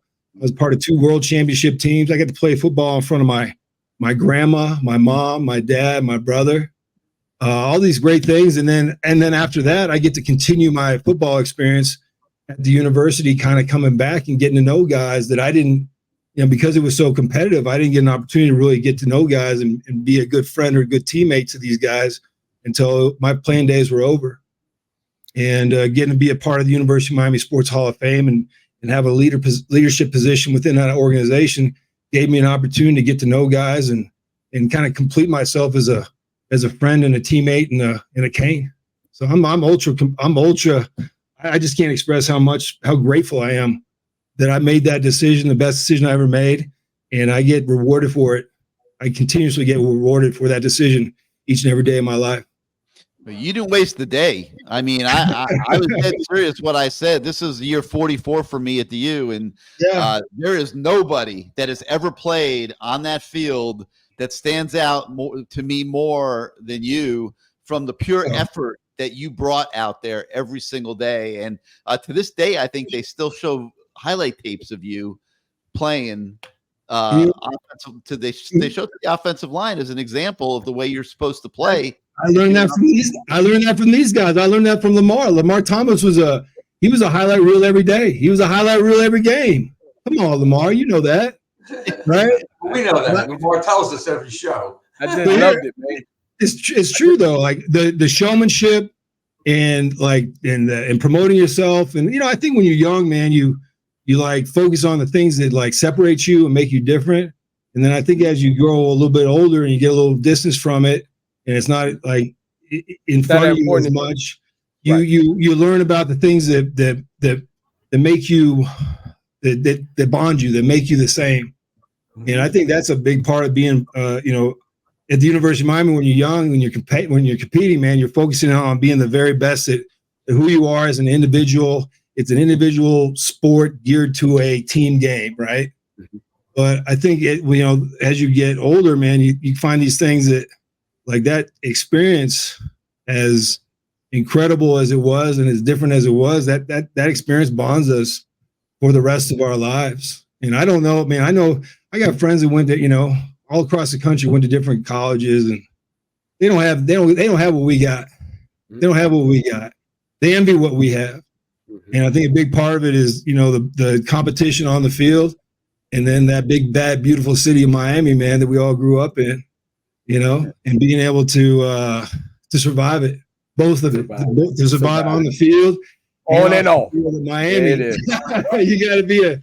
You gotta be a special cat, man. You gotta learn how to navigate, baby, and you need teammates. Teammates, that's right. That's right. And I think the older we get, the more and more we need these teammates, man. Because I think the stuff we're facing down as we get older, the challenges just get greater and greater. I think we all have these challenges in our life, and it's reassuring to me that I got these guys I can count on the rest of my life, no matter what the situation. Hey, Casey, how many started that pushing the truck stuff in the off season, or there was something about I can't take that. I can't take credit for that. That was Ty Wise. Ty Wise. And there's a guy. I mean, listen, man, everybody's got a story, and that's another story that you guys maybe should have on this show, because Ty Wise was that guy that brought those linemen. I was entering the draft. I was a bit of a disgruntled senior with Butch Davis coming in my junior year. Right. I was kind of ready to get out of there, but Ty Wise and Rich Mercier and that group of offensive linemen, they don't get a whole lot of credit, but those are the guys that kind of teed up that 01 championship team with the work ethic and the team building, like that Ty Wise kind of pulled out of his imagination. And now Ty Wise has a son who's a sophomore. I don't think we could talk about that stuff on the show. I don't know what the rules are, but if you guys care to look up Ty Wise's son on YouTube, that dude's a bad dude, and he's going to probably play center somewhere and win championships. And I'm hoping it's going to be somewhere where we might have the same interview maybe 10 years from now. But Ty Wise can get that credit, man. I think, and the guys that I learned from, Terrell Green was a center before me. Snuffy, baby, Snuffy. Yeah, and that dude, I mean, I don't think that guy gets enough credit either, man. That guy was a complete offensive lineman, and he gave me a lot of grief when I came in as a freshman, as everybody did, right? And that was his job. I was going to get to that, but go ahead. Oh yeah, but that's it. But that's another guy that I learned from, and I just took it. I don't think I said 2 words to anybody my freshman year there, because one, I was like, I promised myself that I wasn't going to get sent home. Right. Like that would have been a real shame for me and my family. In my community back in Midland, Texas, that, I'm taking the chance of going out there to the University of Miami. And this is at the time, this is the tops in the country, just won their 4th national championship. And I made up my mind early on that I wasn't going to get sent home, but also I was going to learn. I was going to keep my mouth shut, and I was going to learn from everybody I could learn from. And on that team, Lamar, your senior year, man, there was a lot of guys to learn from. Like running scout team against Darren Smith and Mike Barrow and Jesse Armstead, Caesar. I learned a lot from him. Sapp was kind of coming in there at that time too. Pat Riley. Rusty Medeiros, who had his career cut a little bit short, but learning from all those guys, and then on the offense, Kevin Patrick and Darren Crime were mentors of mine as well.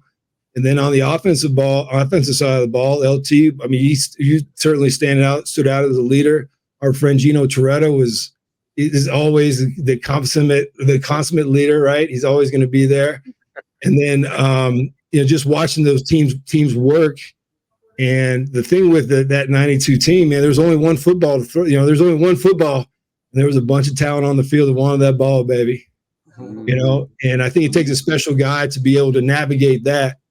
And his name is Gino Toretto. A leader that could, keep everybody engaged and keep everybody happy with just one football to throw around. One of our viewers wants to know what it was like going up against Pat Riley and Warren Sapp in practice. Oh man, school was in session, man. School was in session.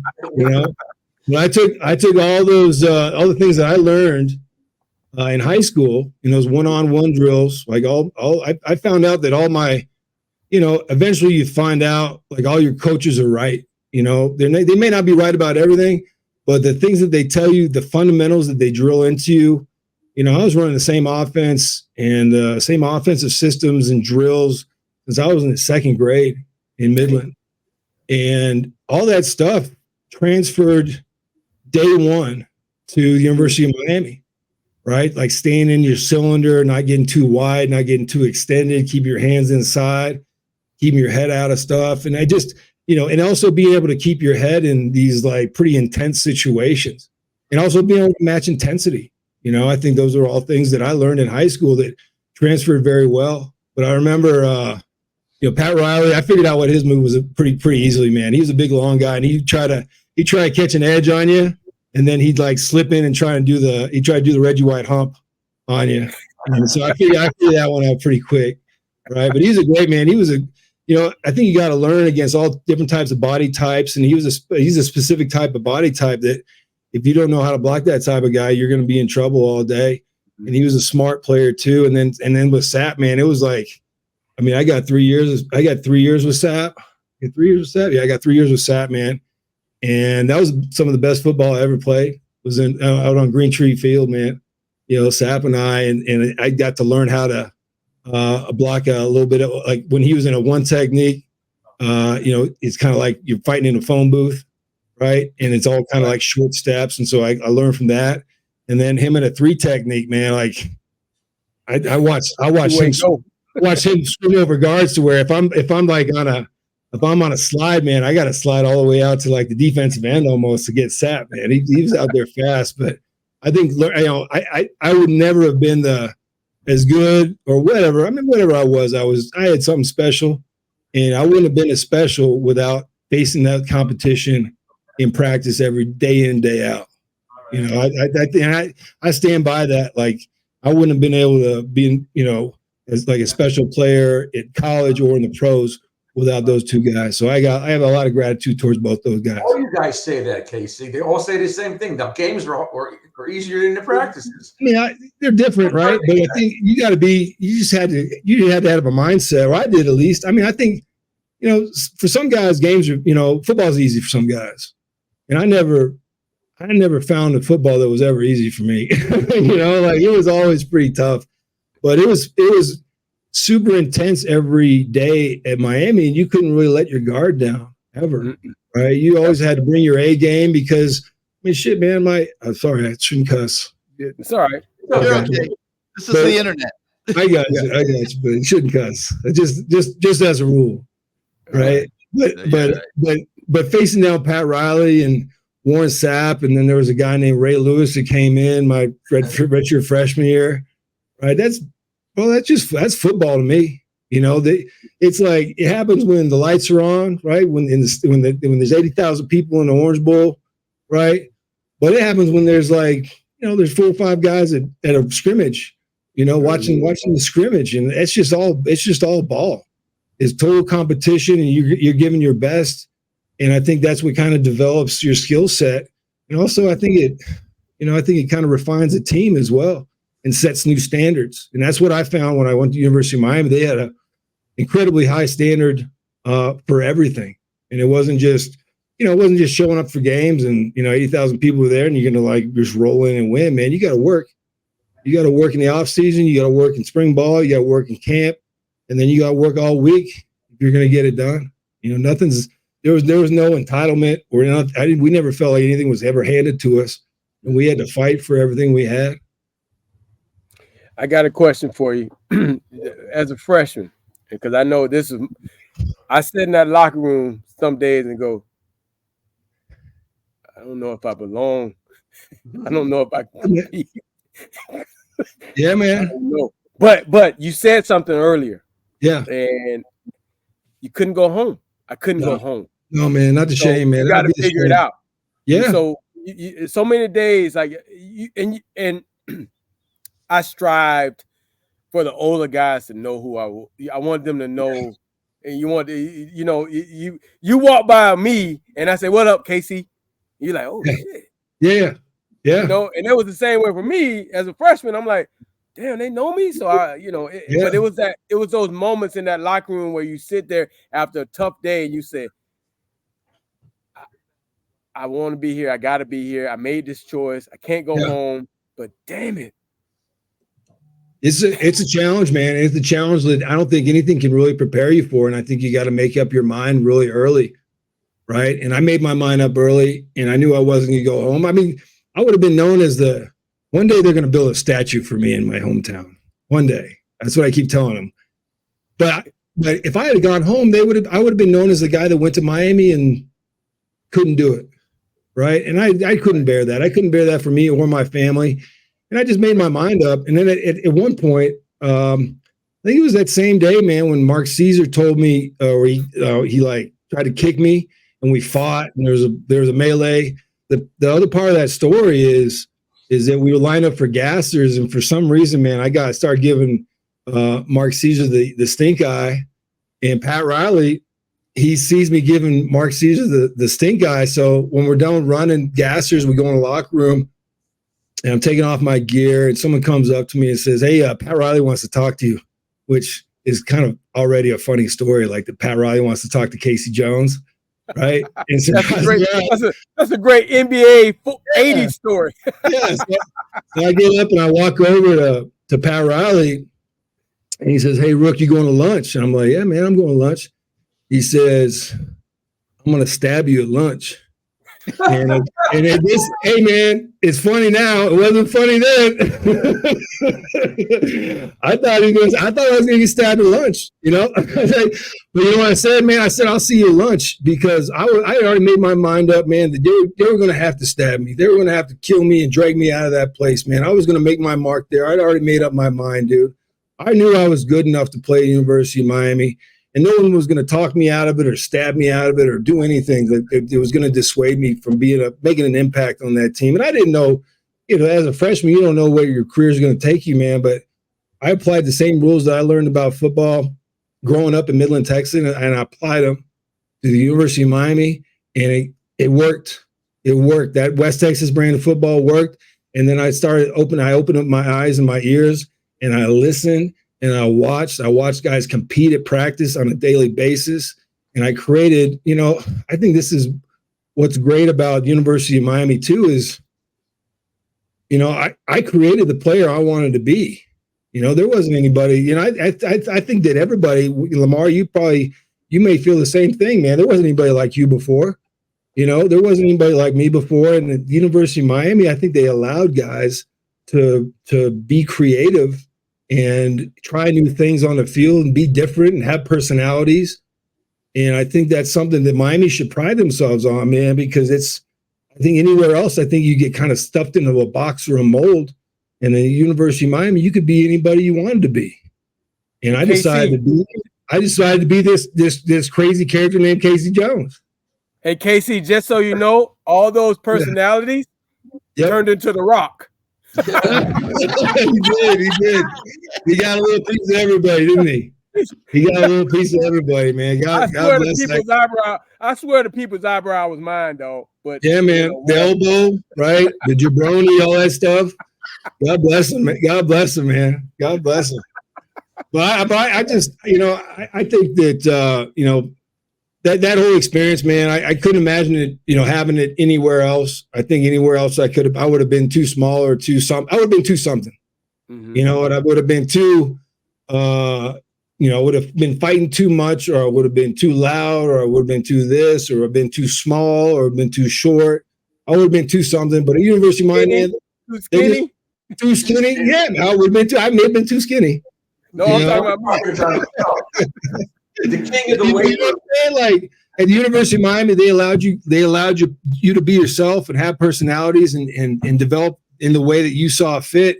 And I think what comes out of that is guys like Warren Sapp and Ray Lewis and Lamar Thomas, right? And Frank Gore and Jeremy Shockey, right? All these guys, they're all different from all different parts of the country that can come together and create these superhero characters that are all kind of like the mythology that we all know at the University of Miami. And I think it makes it for a unique place and a unique experience for sure. When you come back in 2 weeks, check out the center, Matt Lee. Oh, yeah. I watched him for sure. He's a throwback. He's a throwback.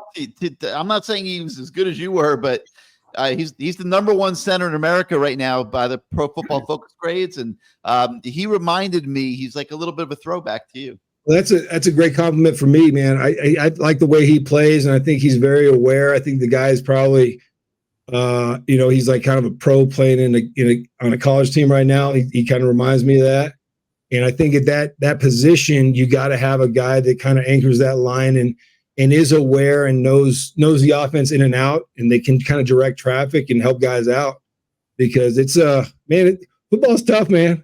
Football is tough, and if you don't have natural leaders and leadership positions on the field, it makes it even harder. So I applaud Mario and Alex Maribel for putting that line together.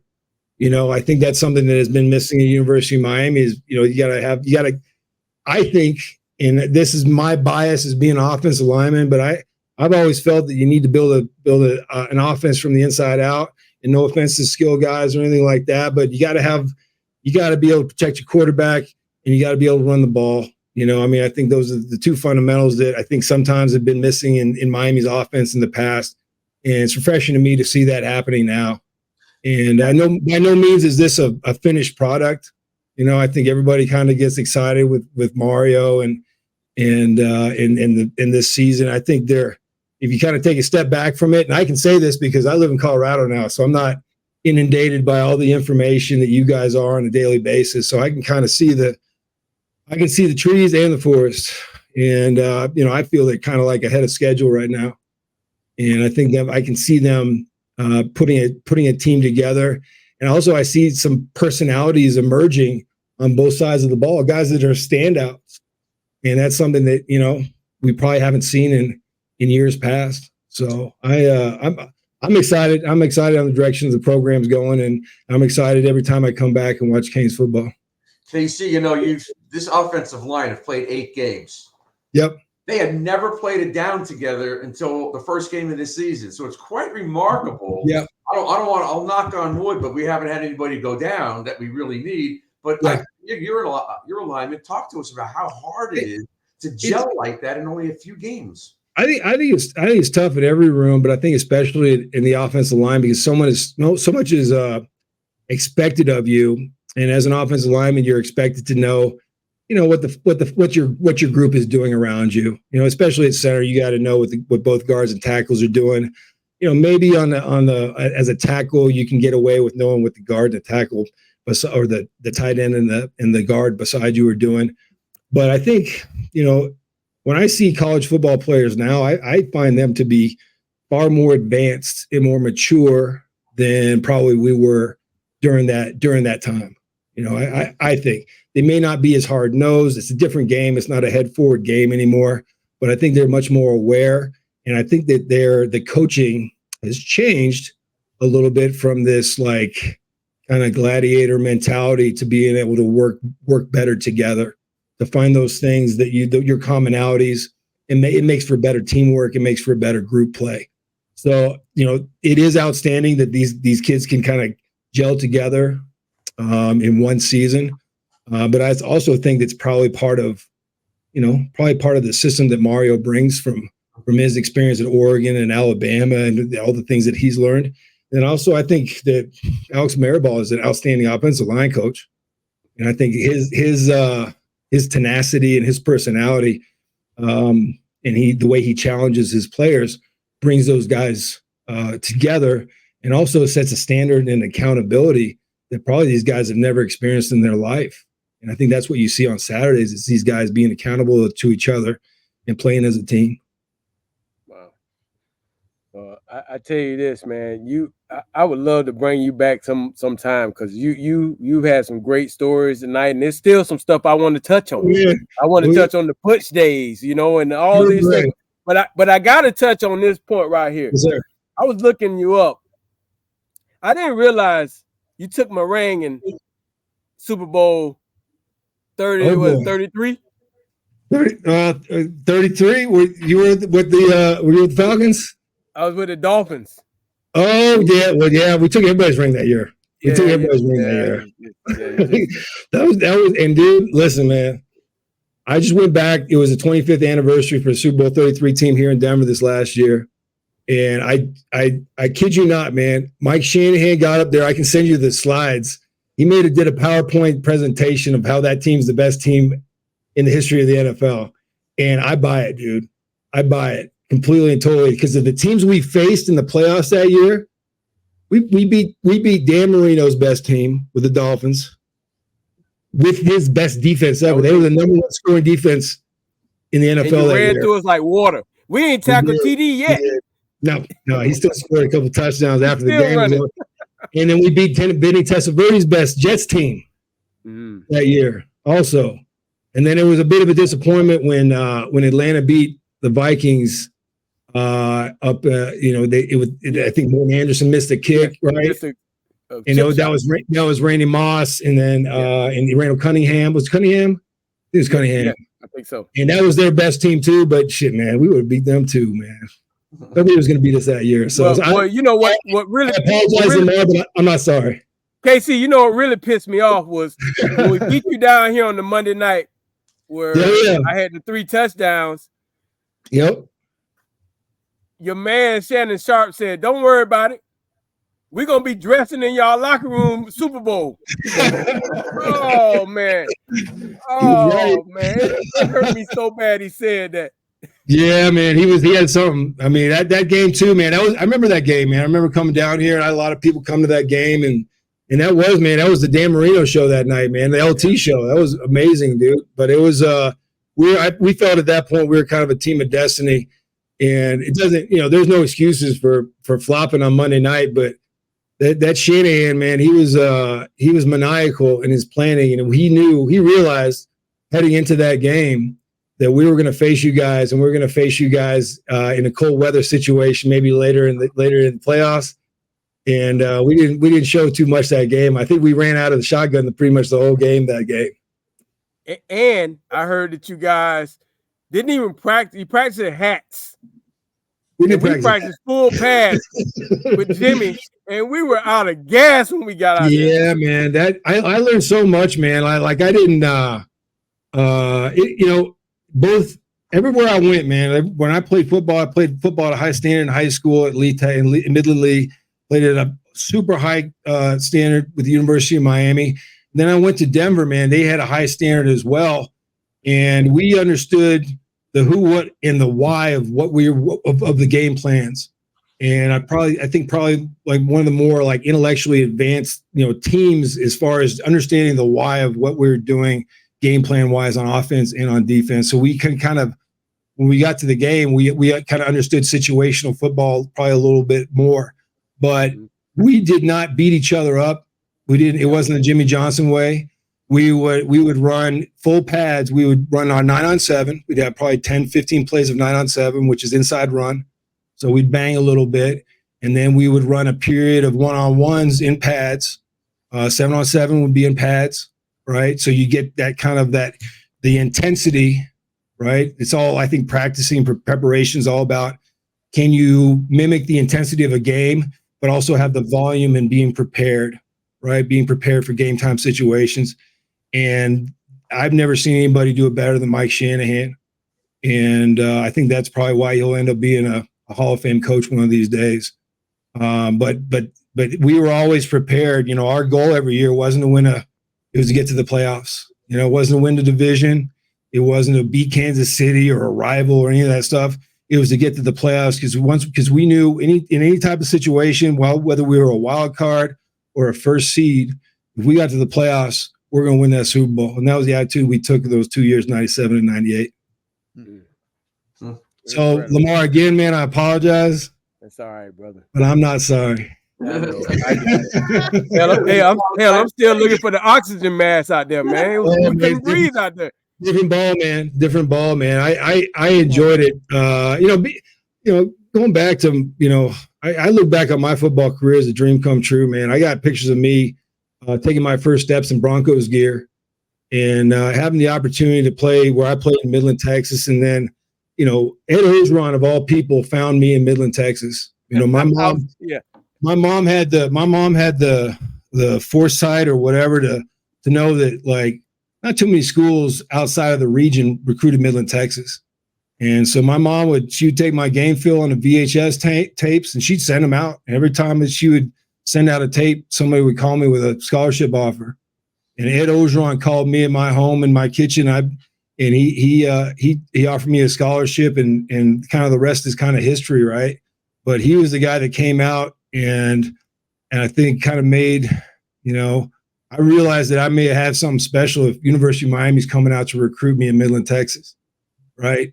And I think, I could never imagine my life saying no to that challenge and that opportunity to come to the University of Miami, defending national champions, and with this incredible brand of football, with these incredible players like Jesse Armstead, right? The guy that I watched in the high school All-Star game, like all that.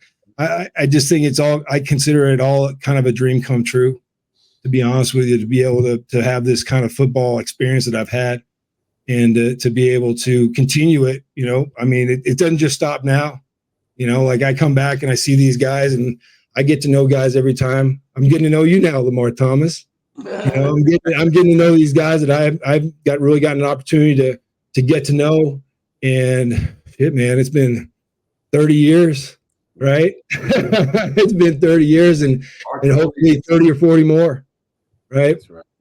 Well, before you go, I got somebody that has something for you. All right. Let's go, Kane. Oh, baby. Let's go, Kane. I love that guy. Lamar, you talked about like having that like doubt or having like being in the locker room and wondering if you belonged, right? I was incredibly homesick my freshman year. And I talked to Coach Ogeron, and he told me the story about him.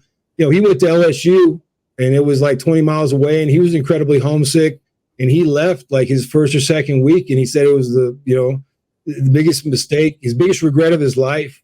And I remember like sitting in his office, and for some reason like that resonated with me, and I didn't want to have that regret. And that's kind of what I think it kind of reassured me and gave me that strength to keep fighting, to keep fighting as a freshman. I mean, I show up I was 6'2", 240, man. I was fighting with everybody. And that kind of, that coaches like that, I don't know if coaches really understand it. I mean, I hope they do. I hope Coach Ogeron, I hope one day I'll be able to communicate that to him, how big of an impact that is and how big of an impact these coaches have on young people's lives. Like, Lamar, you've been a coach before. You're a coach. You are a coach, right? And I think that coaches don't get enough credit for shaping young men's lives. And it's not, listen, man, there's a high standard at University of Miami, and there always will be. But I still see this as an extension of the classroom. And, these guys are expected to win their 5 years when they're at the University of Miami, but their experience as Canes is just beginning. And it's what these coaches teach them and how they encourage them is how they're going to turn out as an adult. So I think we all kind of got to keep that stuff in mind and keep it in perspective for sure. Well, KC, when you come back down, yes, sir.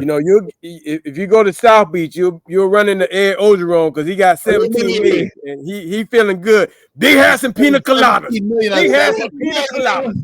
Come on, come move, come. I love that guy. He's a special guy, man. I'm looking forward to catching up with him when I get back down to South Florida for sure. Well, thank you for coming on, man. This has been everything I thought it would be, man. You're a great guy. Appreciate it. Anytime, man. We'd love to have you back on to talk about some more stories because you have some great stories. But thank you again for coming on, and safe travels back down here. I'll be back. And I'll see you. I see you Louisville week to celebrate. Yes, sir, to celebrate. All right. Thanks, KC. Always go Canes, baby. Always. All right, KC, I'll call you before the Louisville game. Sorry. Another guy, man. You can put him on to just let him go. He's one of those types, He's awesome. He's awesome. I meant what I said too. I've never seen anybody more relentless than that guy. I mean, and we've had great players at Miami. He was unbelievable. I mean, just unbelievable. And I think to this day, they still show the offensive lineman at the beginning of every year, his highlight tape. Mm-hmm. Yeah, well, I remember him and Caesar getting into it. And it was just, Caesar trying to pick on the freshman. And, you walk away from stuff like that saying, that freshman going to be all right. He's going to be all right because he didn't back down, So that was a positive, So what great stories. Yeah, that's what this show is about. That's what I want this show, the platform to be, where guys can come on here and tell their stories of why they went to the University of Miami and everything that went on and, well, not everything, but some of the stories that went on, and people can hear it because it's a great program we experienced. I mean, you look at Kenny Calhoun and what he was able to do coming from where he came from, and then make that play that really started the whole believing that Miami can do it because they did it. So, all right, Bruce. Headed to NC State. Parting thoughts. Got to cut down on the turnovers and the mistakes. We just can't keep putting the ball in the other team's hands because they're going to score. I hope they make some changes and adjust things for Van Dyke. I think he's going to play a good game. I don't think NC State's offense is ranked that high. So I expect the defense to do what everybody else has been doing. I think we're going to win this game. We've got to win this game. We've had two close ones. We know we can come from behind 2 weeks in a row. I expect us to beat this team by maybe a touchdown or more, but I don't think it's going into overtime. I just hope that Van Dyke plays well because I know you are sick of seeing this, reading about this, and talking about it. Let the kid, let him play and let him do well. He's got to because we have Florida State coming up. We make the atmospheres for these kids so toxic sometimes. Yeah, I know. It's like unbelievable. But you know what? You got to be able to, if you want to be a football player, you got to be able to handle it, and you got to be able to rise above it. And we're going to find out what TVD is made of, I think, this Saturday. So I hope he makes it through this game, and I hope they win because I'd hate to see this kid. He's played hard. He's made mistakes. I don't know how much they've corrected his mistakes, like locking on one guy. But if he plays well, we need to have everybody behind him for Florida State. It's not just him. I mean, listen, it's a shared. They're not going to play Emory Williams against Florida State unless they absolutely have to. Yeah. Don't say that. All right, Bruce. We'll see what happens. Right, we'll see you next week. I'll talk to you next week too. Okay. Yeah. Okay. We do. It does become a little toxic sometimes. I mean, it's going to be tough for him, but it's shared, and we talked about it a little bit, early in the show. I look at who's in the box telling Shannon, hey, the flats are wide open. Where's the in-game adjustments? It's not just the quarterback. It's all of them together. And, I'm sure they've put in a lot of work this week, and I am also expecting a really good performance at NC State this week. Me too. All right. So let's play a little word association. Right. Like we always do. I'm going to start with Ruben Bain. Man, when Ruben Bain, the hype, I was saying, oh man, this is a hype. It's Roland Smith hype machine. I thought it was okay, but man, let me tell you something. This kid has to be a freshman All-American. What he's been able to do, you can see the learning curve. You can see what he's learning. Some of those moves, that he's doing, whether taking a guy, giving him the hump move, the Reggie White hump move, or just speed rushing and dipping up under. I mean, some of this running TE games where he's scraping at the right possible. It's just been amazing to watch. Amazing to watch. I think that I'm hoping that it will continue to make our D-line better. And, there's been an emergence of some other guys, but he's definitely become the leader. I don't like to see him drop, though. I'd rather see him rush. I know defensive coordinator had him drop one time. I saw that, and I'm like, what the hell is he doing? Because I watch him now, and they had him dropping. You take your best pass rusher and you rush his ass every play. Come on now. But what a great year he's having. It's funny. You talk about it rubbing off on other guys. Like I was watching in pregame the other day. He's out there with Branson Dean, and they're just going back and forth and practicing their moves and stuff. And you could see that he is rubbed off on Branson as well. And that will continue for 2 more years. I don't know if we'll have him for more than 2 more years. You could see where this is going with him, most likely. But he's special, no doubt about it. All right, LT. I kind of condensed this one into one. I'm gonna call it the situation. The situation. And you know what I'm talking about. Talk to us about. Yeah, I know what you're talking about. The situation is you got 2 quarterbacks. You have one starter who came into this year, a All-American or hype, Heisman hype. And then you got the freshman who no one really knew about, but we knew about because all the talk was this kid can spin it. He can throw it. And DVD got off to, a good start, but not great, and gets hurt. Now this kid comes in and wins the ball game, which the ball game he was able to win, you could tell that it was manufactured as far as making sure he didn't make mistakes, keeping it simple, stupid. Okay.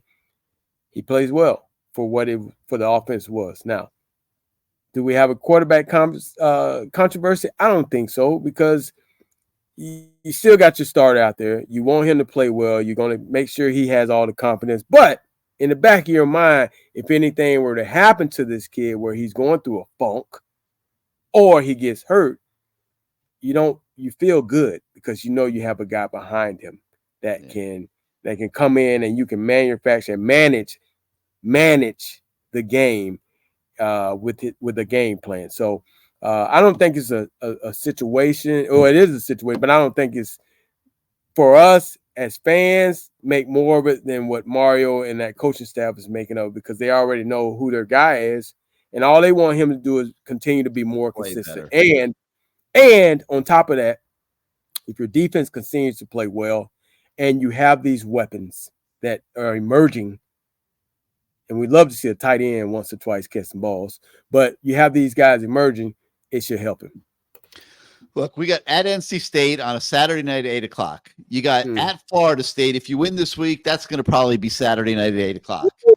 You got Louisville coming in here, which is going to be first or second place in the ACC. You might get that one at Saturday night at 8 o'clock too. And then you go at Boston College the day after Thanksgiving. To me, this is no time to be playing games with quarterbacks. Okay, They need TVD to be the TVD that we saw in the Texas A&M game. If they can get that TVD, they'll be just fine. And he has to have the confidence, and that's why you shouldn't play games. So all that talk, just let him do his thing, and we'll see what happens. Yeah. All right. Let's do Mario Cristobal. You just spelled it out. You ran down those games, 8 o'clock games, all big games, but no bigger game than this game right here. right here. This game is important because where you should be, this team we would have been saying the same thing. You got to beat this team. Okay, this is a big game for the University of Miami, and knowing our fans, it's a big game for them too, because you need to win to keep people interested around here. Remember, basketball season is starting. Hell, I think the damn Heat's playing right now. You know, so you got to win to keep the so-called the bandwagon Miami fans involved, and that's a lot of them because most of our fans didn't attend the University of Miami. Just saying. All right, LT, we've got to thank our guests, Casey Jones, Kenny Calhoun, phenomenal guests. We thank them for their participation tonight. We got to thank our sponsors, Caneswear, of course, largest Canes fan store ever created. Visit their location at 2655 South University Drive in Davie, which is right next to La Spada's sub shop where LT gets his sandwiches every time he goes to Caneswear to do the Lamar Thomas show. We got to thank the Florida Beach Bowl, coming to Drive Pink Stadium this December. And hopefully next week we'll be able to tell you what former Cane is behind the forming of that game for historically black colleges. We got to thank the law firm of Ratson and Faxedomo, where clients can get aggressive representation from skilled criminal lawyers. So remember, if you give them a call, ask for Mickey. She doesn't lose. And Williamson Cadillac, of course, as well, where Lamar buys all of his vehicles. And then, of course, we got to thank you guys for watching. And we will be back next Wednesday. It'll be Florida State Week. I know one guest you might drum up for Florida State Week. We'll see. We'll see how that one goes. We'll see. We'll see. All right. Well, thank you for watching, everybody. For LT, I'm Gary, and we will see you next week. Go Canes.